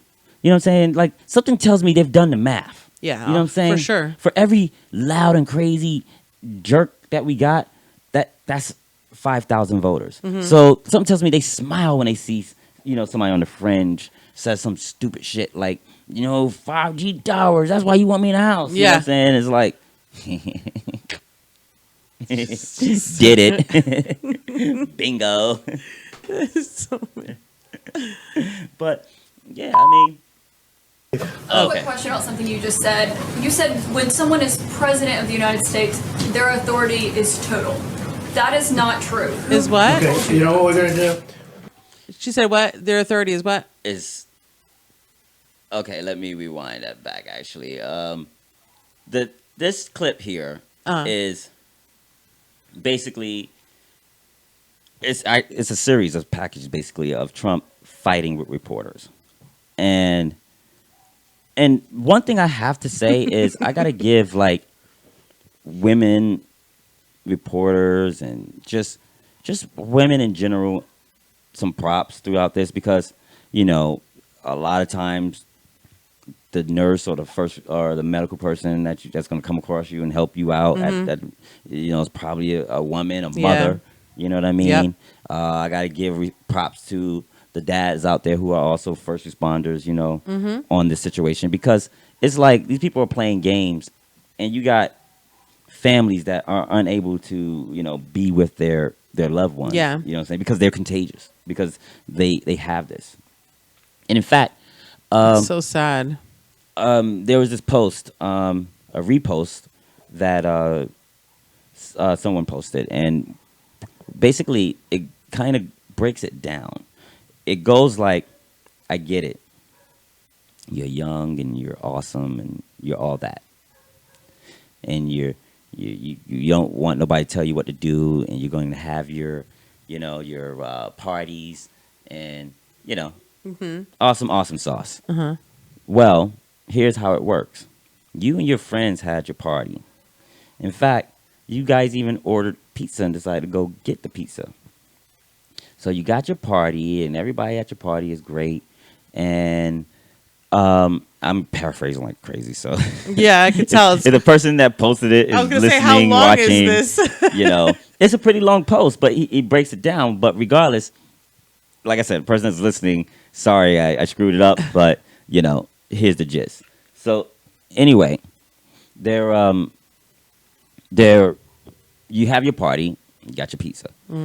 Well, sure, you guys are all good, young, vibrant, whatever. Maybe you even got a little bit of age, something on you guys where you're straight. Right. But that doesn't mean that somebody in there wasn't contagious. You know what I'm saying? Maybe it happened to be the one friend that does go out and he gets it. So he brings it to the party. Yeah. It's 5 people at the party. Yeah. Well, then we got to go get pizza. So one of those guys go get pizza. And he takes it there. Yep. You know what I'm saying? So now, and then one of the people after the party, he goes home. And he happens to have grandparents. You know what I'm saying? Yeah. And he's good. He's great. Yeah. He's cool. But a week ago, he had this party. Or he was at this party. Mm-hmm. And now he doesn't have any symptoms or whatever, but it's already had time to incubate in him. Right. And now he's giving it to his grandparents, Yeah. who are now end up getting fucked. Well, let's go back to Domino's. Or Papa John's, because he's a douchebag. But no, you're not. Please sponsor us, Papa John's.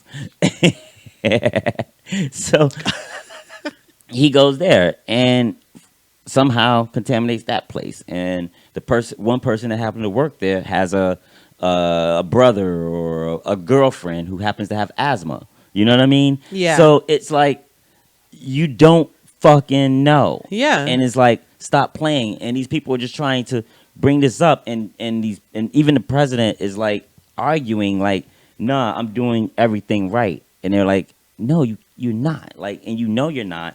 Stop saying you are. And let's fix this. Can't stand this guy. A quick question. Although, that's not the clip right there. That clip right here, one of the things he's saying is he can force the states to open up. Yeah. He has the ability, total authority when he's president. I've heard him claim that, yeah. Yeah, and I don't know where that came from, how, but anybody that went to, if you took social studies in the 4th grade, you know that's not true. Like, yeah. Like, you know we have 50 states, 50 governors, and yeah, and that's it. Like, he isn't. He's not the king. He doesn't have total authority. So. Something you just said. You said when someone is president of the United States, their authority is total. That is not true. Okay, you know what we're going to do?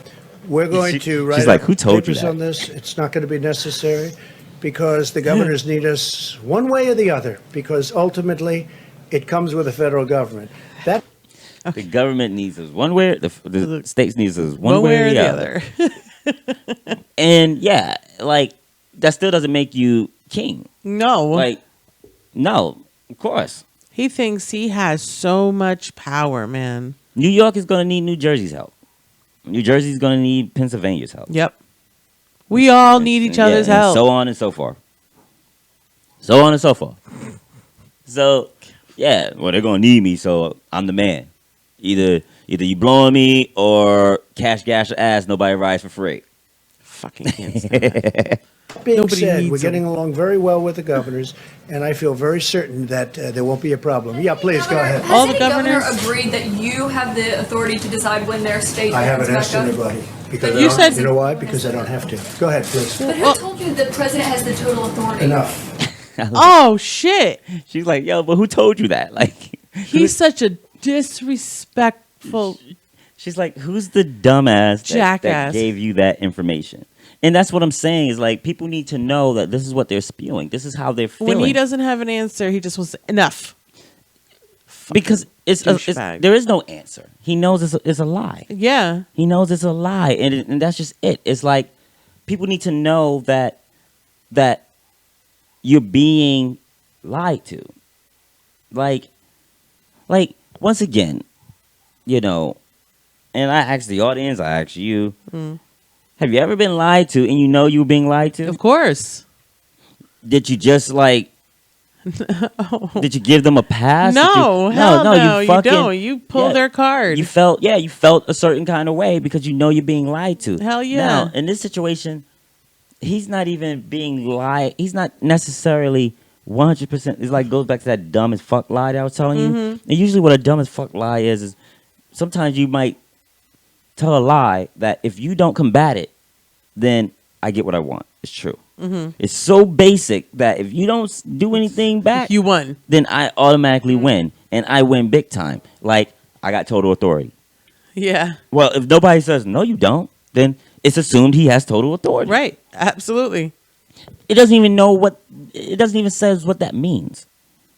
I got total authority. What does that mean? I wonder what would have happened if she said, "No, you don't."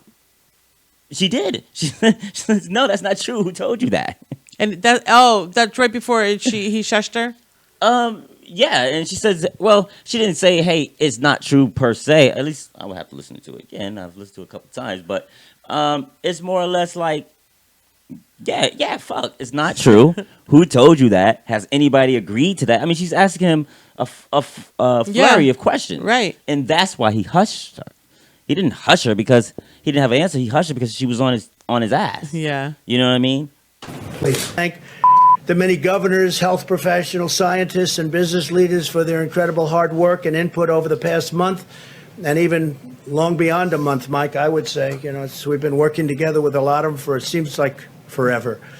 I've been having many discussions with my team and top experts, and we're very close to completing a plan to open our country, hopefully even ahead of schedule. And that's so important. We will soon find... It's so important because somebody had to write that for him. I gotta have these rallies, and I gotta get these fucking people out and get them back angry.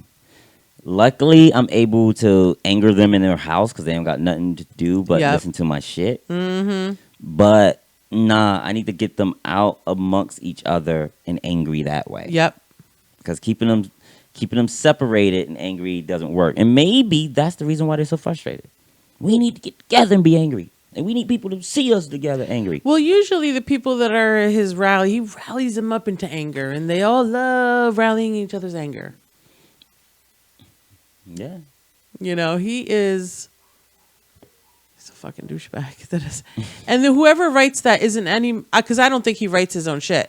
I think whoever writes that is not that much smarter than him. You think so? Why you say that? It just because none of the facts you're saying something, but when you're being asked questions, then you want to shush someone because you don't have answers to those questions. Okay. That's why I don't think he's writing it. Well, I don't think any president write their own shit. Like, really? You think that? I would think, yeah, I do. I would think they'd have some input on what they're going to read out loud to the public. Of course, they're going to have input on it, but as far as writing it, like, what are you going to write? Like, and once again, that goes back to, I mean, I guess, I don't know. I don't want to harp on this too much. In fact, we'll even move on it. I don't know. I mean, I spent an hour here trying to basically show that this guy is deliberately lying. And I think that, like most people, I think most people are just, they want to call him stupid. Oh, yeah. Rather than say, no, you're a liar. And that's what's important. That's what's important here. Yeah. And so, I'm just not going to harp on it too much. But what I did want to do is I want to go ahead and skip all the rest of this package and go to the Obama clip. Obama, he endorsed Biden, and not just that, but he goes on to really talk about some really cool things about how we can get out of this and just how we can why it's so important. And I just think it's people should hear it or see it. So yeah, I mean,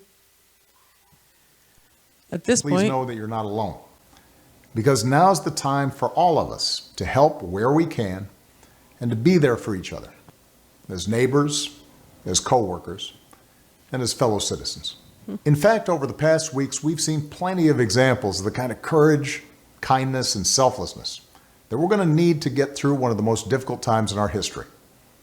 Michelle and I have been amazed at the incredible bravery of our medical professionals who are putting their lives on the line to save others, the public servants and health officials battling this disease, the workers taking risks every day to keep our economy running, and everyone who's making their own sacrifice at home with their families, all for the greater good.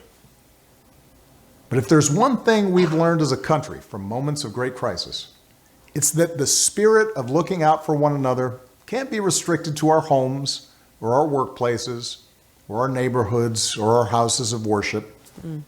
It also has to be reflected in our national government. The kind of leadership that's guided by knowledge and experience, honesty and humility, empathy and grace. That kind of leadership doesn't just belong in our state capitals and mayor's offices. None of which we have It in there belongs right in the now. White House. And that's why I'm so proud to endorse Joe Biden for President of the United States. Joe has the character and the experience to guide us through one of our darkest times and heal us through a long recovery. And I know he'll surround himself with good people. Experts, scientists, military officials That's quite an who endorsement. actually know how to run the government and care about doing a good job running the government. Because that shit is And important. know how to work with our allies. And who will always put the American people's interests above their own. Absolutely. But that's just it. Like, Very well put, by the way. yeah, I mean, it's Obama. Was he ever? When is he? You know, he's gonna go swish. Yeah, but that's what I'm saying is like, you know, these people. I mean, fuck. I don't know how to like. If I can't convince you that they're fucking scheming us, I guess I can't convince anyone. So, you know, I'm just going to continue to think my own conspiracy theory here. But hey, the rest of the world can hey, by all means, keep your blind eye. But I see it, and I think Obama see it, and I think that people need to fucking open their brains and see that we're getting fucked here. I mean, you know, it's real. It's not a game. It's not. They're not stupid. They're not. He used words like empathy. When somebody doesn't have empathy, when they lack empathy, that doesn't mean they lack intelligence. No. And I would rather deal with someone who lacks intelligence rather than deal with someone who lacks empathy, because someone who lacks empathy will probably cut my fucking throat. Yep. You know what I'm saying? So, and that's what I'm saying. It's like sometimes, like, we have to learn, as people we've been conditioned to see spades and say they're diamonds. You know what I mean? And it's like, no, it's a fucking red diamond, not a black spade. And you need to call it what it is. You know what I'm saying? Or we've been raised to condition lately to have so many words that mean the same thing, but they're degrees. And to the point where now they all mean the same thing. You know what I mean? And we got so many terms and so many phrases that, you know, everybody can just throw out stuff without any real meaning or impact behind it. Yeah. We've even been conditioned to just dumb down the way that we talk. You know what I'm saying? Right. So I think those things are going to, in the end, if we don't wake up, it's going to be a problem. So, I mean, you don't think it's just Trump supporters who are blind to this? You think it's those outside of Trump? Absolutely. I think most of the people, and that's who I'm really talking about. I've already got and said, hey, I don't think Trump. Matter of fact, let me rewind here. We did do a whole hour over this, just to read whatever. Trump supporters are in on the game. They got something in it for them. Yeah. Now, how far in it they are, I don't know. And Trump supporters are the least of our worries. They're the least of our worries. The worry is those that aren't Trump supporters, that aren't going to get engaged, that aren't going to call it for what it is. They're just going to assume that things are going to work out because he's stupid and smart overcomes stupid. And no, smart doesn't always overcome stupid. I see what you're saying. And he's not stupid. They are not stupid. They are not dumb. They are not, like, we can call them that just so that we can give each other something to relate to. Right. Sure. We're not going to if I call them intelligent, you're not going to think bad about that. But you kind of need to start thinking bad about that. Like, there's Martin Luther King and there's Lex Luthor. Yeah. Both intelligent men, but Lex Luthor used his intelligence to do other things. You know what I mean? Right. So, you know. So they call him stupid and things like that, and that itself gives him a pass. And that itself gives him, I think, it makes the progressive liberals, or even just moderates, or anybody that's more on not necessarily a supporter, but just something else. Right. It allows all the other bullshit, because they give him a pass, but it still allows all the other bullshit to seep in.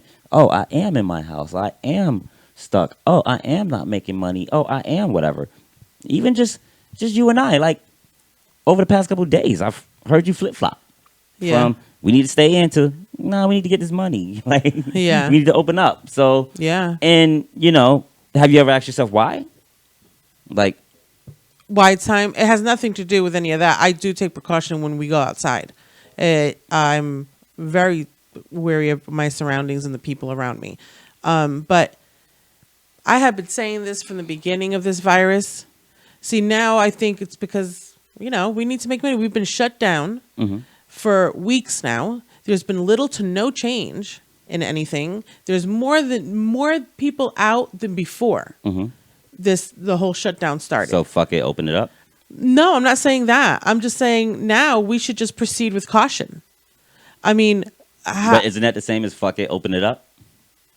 How's no, that any different? To me, fuck it is no caution. Well, but open it up is open it up, regardless of what you put for the prefix.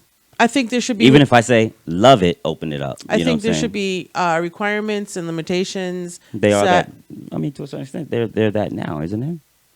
Social distancing and things like that. No. I mean, when certain businesses that, like, I don't think restaurants should open back up.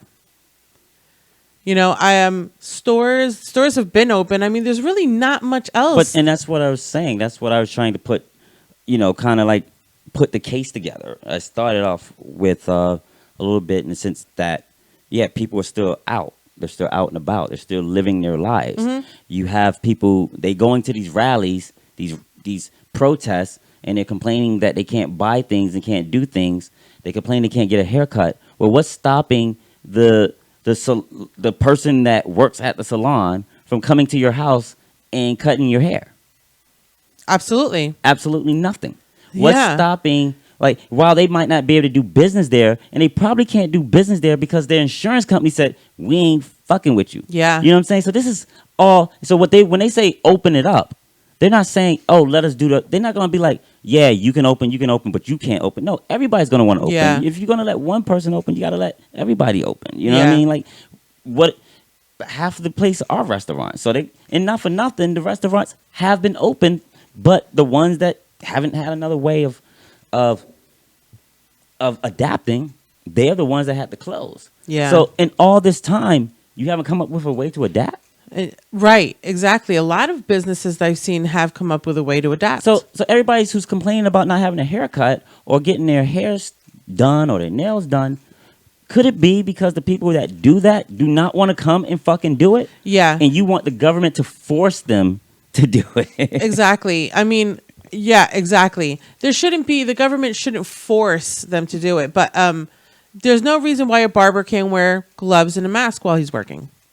You know? No, what I mean? I don't. Look, I don't. What is your position? Do you think businesses should be open or not? I think businesses should be open with limitations and requirements. But yes, ultimately, because if a business can figure it out, they should be allowed to be open. For me, it's one or the other. Either they shut shit down as I had my plan proposed, my 3-week plan, or we open it up with limitations or requirements. Okay. Because just being shut down is not changing anything. Okay. It's not. But the thing is that how do you get through all the liability of just saying, open it up? How do you get through that shit show that's going to be coming through? Like, you know. I mean, I don't. I mean, it's great to say that.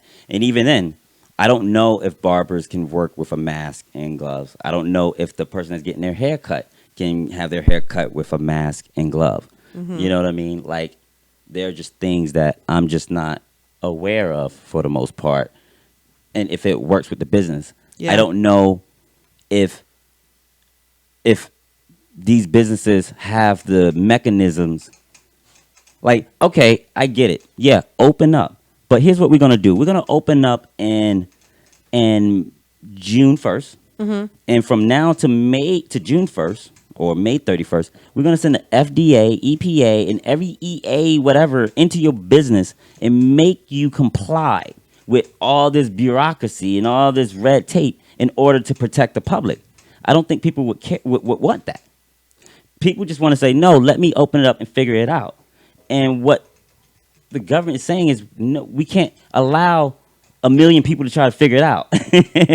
I mean, all these weeks closed, you would think that there would be an alternative plan for some of them, but I mean, the thing is until there's once again, I can't convince anyone else otherwise, but until there is a vaccine, it just is what it is. You know what I mean? Like until, I can owe all I want on the bill, but until I get the money, I can't pay it. You know what I mean? And the lights might be off until I can pay to get them on. Yeah. It just is what it is. And there might be some things that I might be able to do outside of the norm. There might be some things I might be able to do outside of the law to get that money. But ultimately, until I get the money, the lights aren't coming on. It's going to be dark. Until this thing is handled, it's going to be sketchy. Yeah. So on one hand, we can't be like, people are going to die. On the other hand, be like, yeah, but fuck it. It's been too long and no change. Like, in my opinion, we have to choose one or the other. Mm-hmm. And I agree. And in the TMC4JMC show, we seem to be split on it, everybody. I'm your liberal host, and this is my babe, JMC, Miss Conservative. Just today. So, but I did want to finish up with this Obama clip because I think it is important. Yeah, and I like it. He goes on to talk a little bit more about why it's important. Of course, Democrats may not always agree on every detail of the best way to bring about each and every one of these changes. But we do agree that they're needed. And that only happens if we win this election. Because one thing everybody has learned by now is that the Republicans occupying the White House and running the U.S. Senate are not interested in progress. They're interested in power.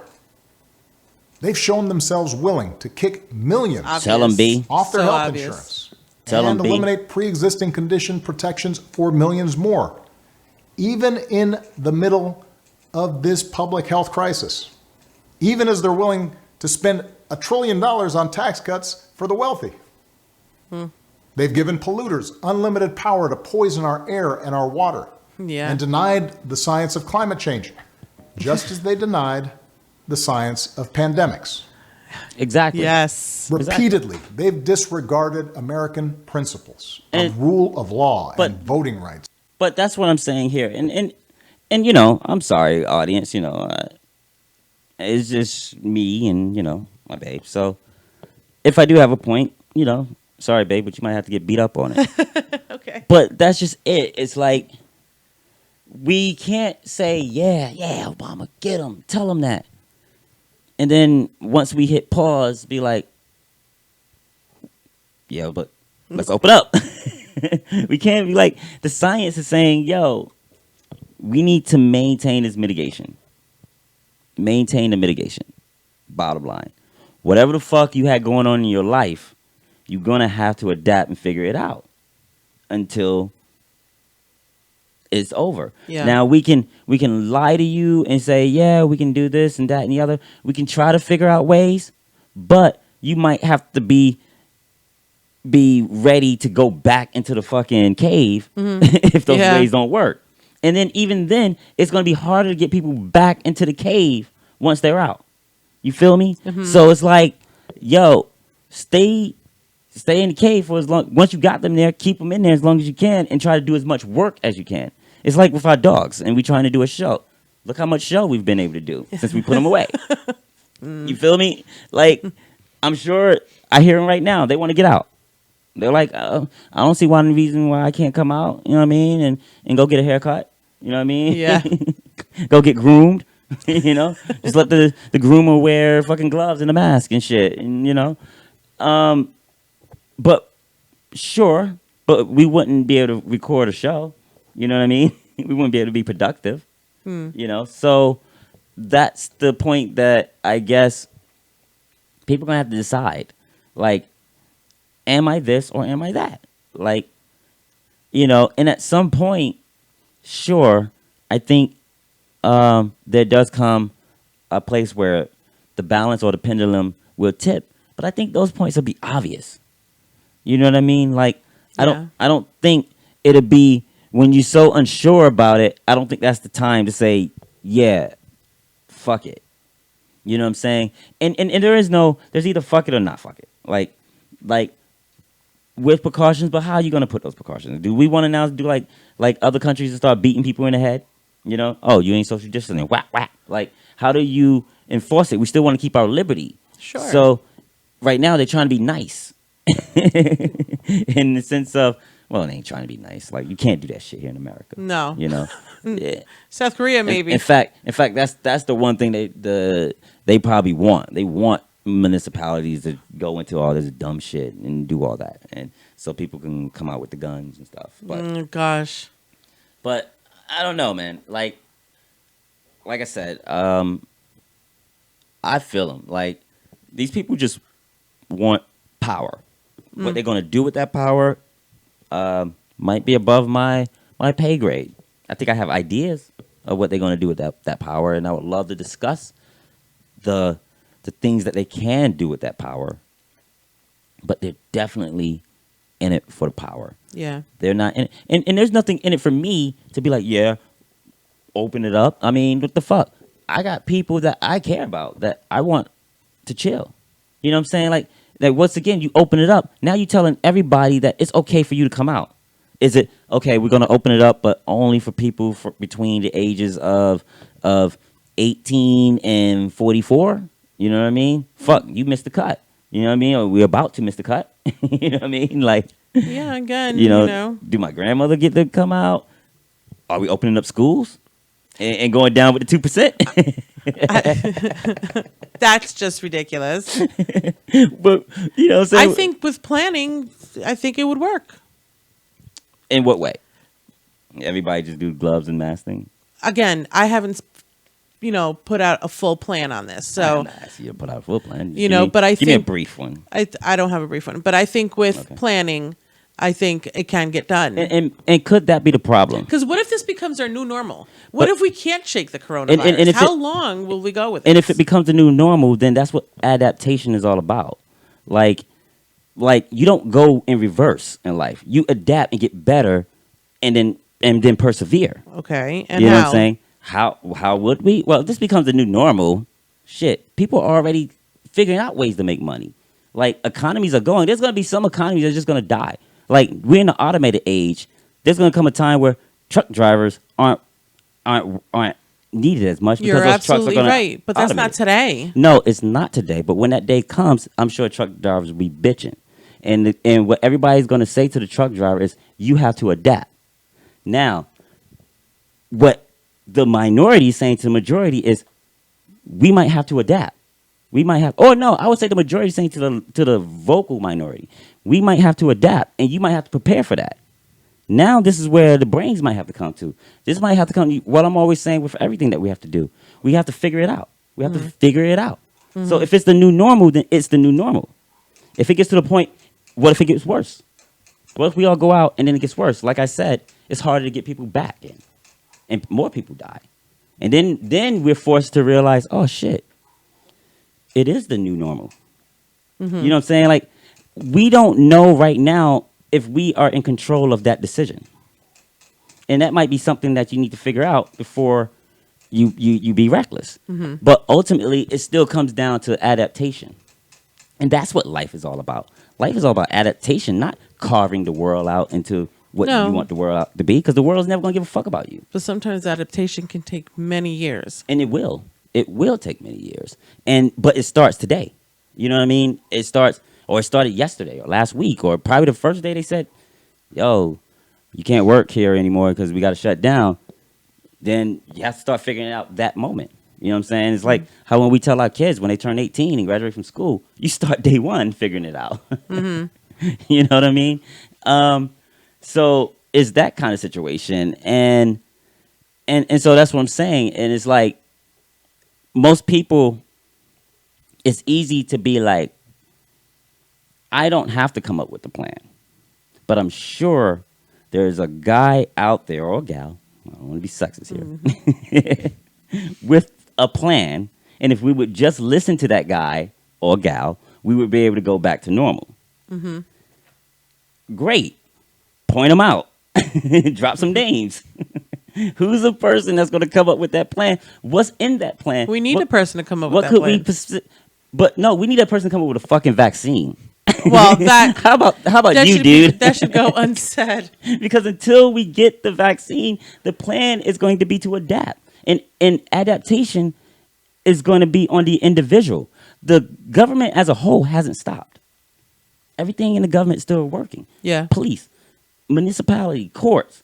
Those things will continue. In fact, I'm sure video courts and all that shit probably easy breezy. We in a digital age, bro. Like, you know what I'm saying? Yeah. So we had to adapt when we went from analog phones to digital phones, smartphones. And we did, and we will. Somebody's, Zoom. Now, 4 months ago, did anybody really care about Zoom? No. Now Zoom is the shit. Everywhere. Yeah, now Zoom, everyone is using Zoom it. is the man. Mr. Zoom. Oh, man. I love Mr. Zoom. Everyone is using it so much that they have a virus that's spread out. Yeah, exactly. Now everybody's a broadcaster now. You know what I mean? So it's people are going to adapt. And if certain industries or certain lifestyles fall off, then so be it. You know what I'm saying? Like, people have to adapt. So, but we definitely don't want to go in reverse because we don't know what else to do, or we don't have anything else, or we just stubborn or ignorant, or we just frustrated. You know what I mean? Not to put super negative words on it. But, ultimately, if we believe in science, follow the science. And then you wonder why the people with power are telling us something different. Why are they, if a part of you truly wants to do something and somebody comes to you and they telling you, well, why can't you do this? Why shouldn't you do this? Who are they to tell you can't do this? What do you mean? Like, this is crazy. Look at all these people outside. Blah, blah, blah, blah, blah, blah, blah, blah, blah. Well, if you ultimately wanted to do that anyway, you're going to fucking do it. Yeah. You know what I mean? That is the suggestion. You know what I'm saying? So it's insinuated. Yeah, so that's the reason why they call the snake the tempter and shit. You know what I mean? He tempted her to eat the fucking apple. He didn't shove it down her throat. You know what I mean? So, and why are they doing that when they know better? And, I don't know, hopefully Mr. Obama can help us figure it out. If anybody can. He can. He can. And transparency. Basic norms that previous administrations observed regardless of party. Exactly. Principles that are the bedrock of our democracy. So our country's future hangs on this election. And it won't be easy. The other side has a massive war chest. The other side has a propaganda network with little regard for the truth. On the other hand, pandemics have a way of cutting through a lot of noise and spin to remind us of what is real and what is important. Yo, how many people died in Jersey yesterday? 300 some change? Yeah. 300 some change, bro. Like, come on, man. So, crazy. I don't know the stats. I don't even know if we even have them readily available of how many people died in North Carolina yesterday. And maybe it's none. You know what I'm saying? I don't know. Yeah, I don't know about yesterday, but in total, it's like 470. Oh, my God. So in a couple of months, we've lost 470 people. Yeah. 470 people. Eventually, that number is going to get large enough that it's going to be somebody that you know. Maybe not directly, but maybe through through acquaintance or know of. Yeah. Now, what is that number? You know what I'm saying? Like, there are 100 counties. There, I'm sure there's, I don't know, maybe a couple million in here. What's the number? Is it 1,000? Because something tells me that number isn't 20,000. Right. Something tells me when it hits 5,000, everybody in the state would know of somebody who died. Oh, yeah. Hell yeah. You know what I mean? Yeah. So we are 4,000 and 600 away. Yep. 4,500 away. You know what I mean? Till everybody knows somebody. You know what I mean? Yep. And how is that great? You know, what is that? What if that's the new norm? You know what I mean? So every day, 300 people going to die in your state. Well, right. You know, do the math. It's insane. Do the math. You know what I mean? Like, and so the question comes once again: why? Why? There was a time people want to get back to the norm. How about we get back to the norm when government actually was there to fucking serve? When health organizations gave you good fucking information. Right. When government turned to science to get us through this shit or to make shit happen. Let's get back to that. Sure, we were just talking about it earlier today. I can't wait to go. I want to go fucking putt-putt. Man, maybe putt-putt is open. I don't see why I wouldn't be able to go putt-putt. For all those of you who don't know what putt-putt is, it's Miniature mini golf. Yeah. I know the golf course is open. Yes. Actually, do you know in the pilot, they had a front page picture of a dude, an older dude, wearing a mask, dragging his, excuse me, his bag with his, what do you call them? The sticks that you play golf with? Golf clubs. Yeah, with his clubs, across, the tee. And it was hole number 2, which apparently is one of the most expensive ones to play at. Okay. And it said struggling through, which irritated a lot of people because for those who aren't working, those are the people that are really struggling. Yeah, true that. But the ones who can afford to go golfing, not just golfing, but golfing on course number 2, are struggling. Because they got to wear a mask. And they got to drag their own they clubs. They got to drag their clubs. No caddy. No, Yeah, like. But so now, I mean, don't get me wrong. If a caddy wants to put on a mask and some gloves and go out there and walk through and struggle through so that this old man don't have to do it. It's okay. No. What I'm saying is for that individual, from an individual standpoint, sure, I respect that individual liberty. If that dude said yes. But I also understand the course or the club saying, no, Mr. Old Man, we can't give you a caddy because we can't put that caddy, you or that caddy at risk. Yeah. Because if something happens to that old man, you know how much he's probably coming for them for? Absolutely. You know how much money these people have? Yeah, like, and they're not suing for $80,000. No, millions. Yeah. So because the 91-year-old was a 91-year-old who's gonna die next week anyway. Exactly. Outside of this, ended up. So that's what I'm saying. It's like there's too much of a shit show here, but businesses are still adapting. You know what I'm saying? And that's an adaptation. I bet you he's still paid. I bet you he's still paying his dues. Absolutely, so they're still making their money. So they adapted. And if a golf course can adapt, then damn it, and the TMC4JMC show can adapt. You know what I mean? Then damn it, anybody and everybody should be able to adapt. And if you refuse to, or if you allow whatever system you're stuck into to convince you that, oh, it's not necessary, then, it is what it is. What happens. But, I don't think we live in a country where they're going to make us 100% do something that like, I don't think that we live in a country where they're just going to come in and just toss us all in our homes. No, that's not going to happen here. I don't think we live in that place today. But it's still, that's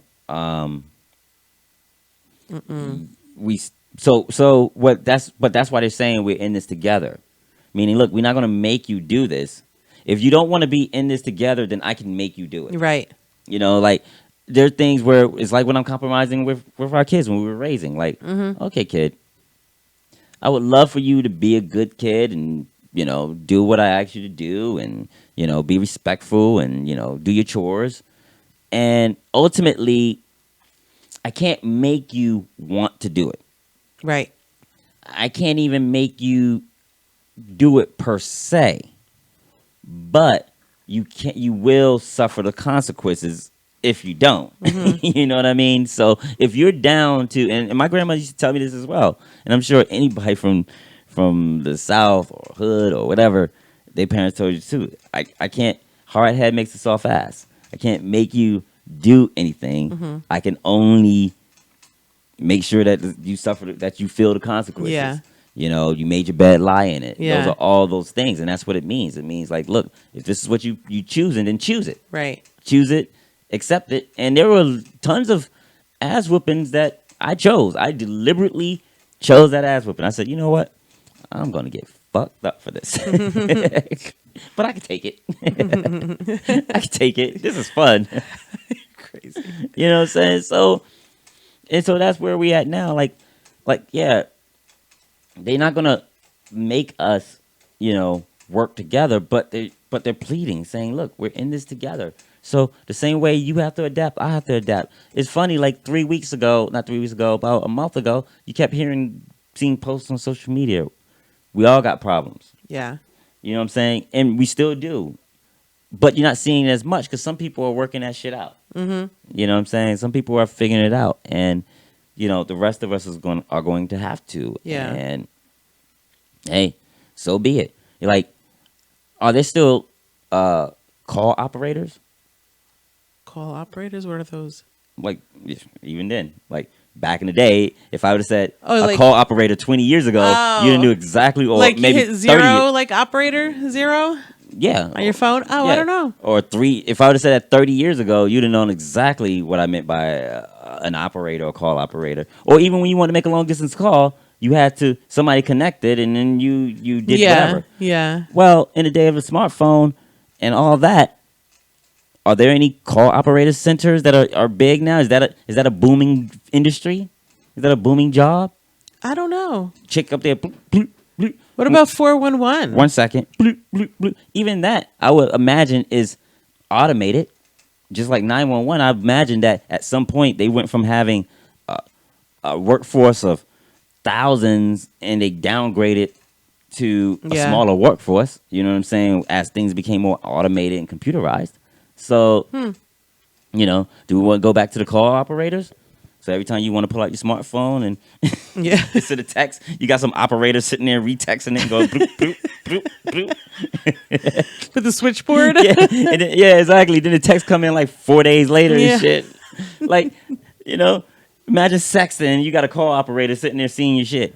Like, come on, bro. Like, you adapt. Like, that chick had to get another job. Hopefully,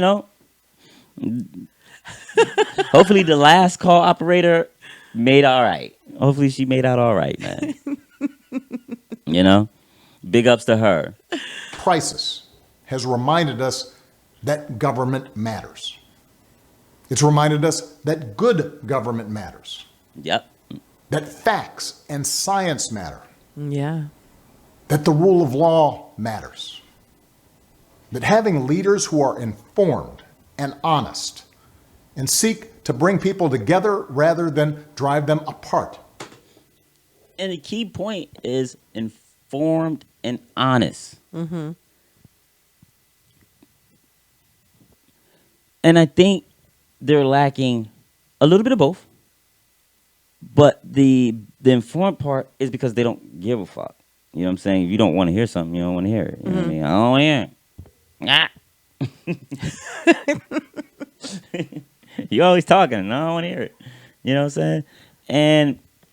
And that's just it. It's like, but then the honest part as well. Mm-hmm. Like, other than the fact that they don't give a damn, that's the only thing that they're honest about. But even that is not like, look, hey guys, I don't give a fuck. I want to be king. No, he's saying, I am king. No, you're not. No, I am. No, you're not. I am king. This says I'm king. No, it doesn't. But I am king. No, you're not. You know what I'm saying? So we're getting caught in that loop-de-loop. And it's like, what the hell? that's where the dishonesty comes. And then eventually you just get tired of it and you're like, well, I guess you're king until it bothers me. Well, if I'm king, it's going to bother you and ain't shit you can do about it because I'm king. So you have to not allow me to be king. Because once I'm king, I'm changing the rules to be king forever. Exactly. Why wouldn't you? It's like having a genie and wishing for a million It's wishes. like, this is forever bass. My microphone, bass. Remember that? I'm on bass. I'm on bass. Who wouldn't? You'd be like, I'm on bass. I'm on bass. See. There's energy between me and bass. See. Oh. Yeah. Now all you people that want to go outside, come over and lick my mic. Yeah. How about that, biatches? So yeah, I mean, so that's Obama is right on point. You know, enough is enough. Yeah, absolutely. And you playing games, and why? Those kind of leaders matter. In other words, elections matter.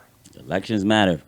Right now, we need Americans of goodwill to unite in a great awakening against a politics that too often has been characterized by corruption, carelessness, self-dealing, disinformation, ignorance, and just plain meanness. Just plain meanness. And to change that, just we need Americans of all political stripes to get involved in our politics and our public life like never before.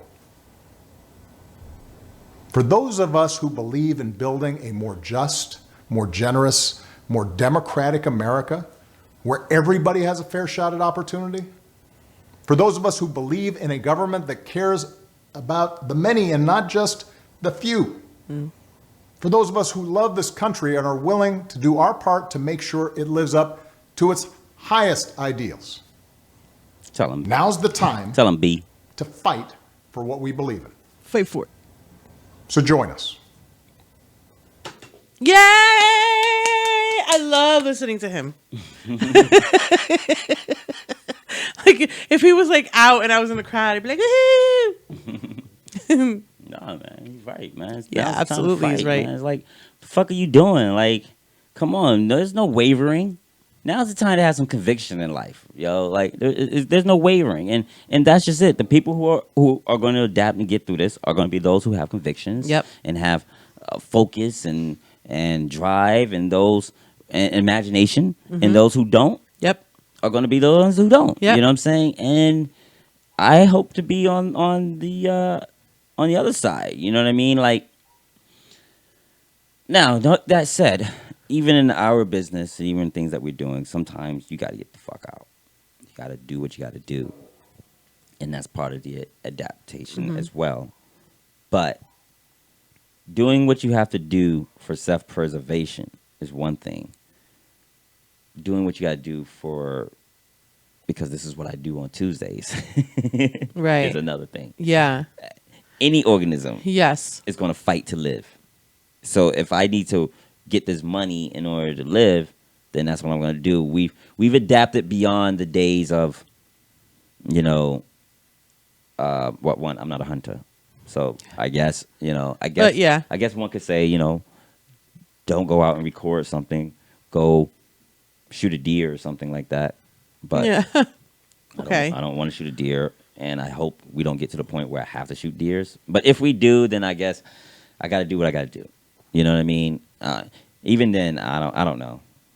I mean, like you said, self-preservation. If that's where the world is going to lead us, then we will adapt. And even then, there'll be a dude that his job would be to shoot the deer, and there's another job that I can fill in and take it and figure it out. You know what I'm saying? So we always going to still continue to do what we want to do in life, but you got to figure it out. Yeah. And so anybody that's out in the industries that are suffering and trying to figure it out, I'm not judging anyone.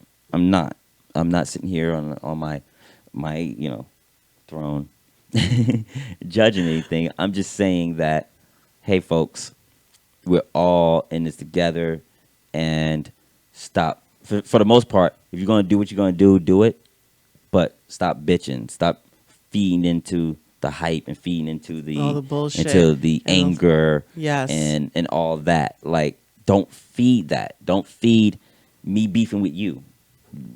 I'm not Corona. You're not Corona. Why we beefing? Exactly. You know what I mean? Like, yep. Like shit. So, yep. That's how I feel about that. Mm-hmm. And hopefully we get through. Thank you, Mr. Obama. Yep. It was great. And we will get through. We You know? will get through. That we will get through. I mean, we are a dominant species. So, with that, I wanted to basically sign out with the Star Spangled Banner. Ooh. I think that I think this country needs a little bit of unity, and we're going to start here with TMC4JMC. But it's not going to be the regular, corny, boring one. I think today I want a little bit of rock and roll. Ooh. So I got Flea playing the bass. Oh, I love Flea. And, it was great. I hope we didn't bother you guys too much before all this ranting and raving and about what's going on here. But I think this is an important show. It's actually one of my favorite shows because sometimes information is important. We like to laugh and all that, but I think sometimes getting the correct information or just getting your thought out there mm-hmm. so that give other people something to think about and ponder. And maybe they say, hey, you know what? Maybe we can spark something and someone say, you know what? Yeah, you're right. We're all in this together. I have an idea how we can work this out. Yeah. Yep. Absolutely. I.e. the pub suit. It's coming. You know what I mean? Till I figure it out. Well, that's the plan. Yep. The plan is to buy my pub suit. Yeah. At hiddencloset.com. Coming soon. Yeah, coming soon. So there you go. So with that, Mr. Flea, please. Take it away. No video.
And to see more T4J content, please visit TMC4JMC.com. And don't forget to like, share, subscribe, and all that good stuff because we appreciate your support. All right? Peace.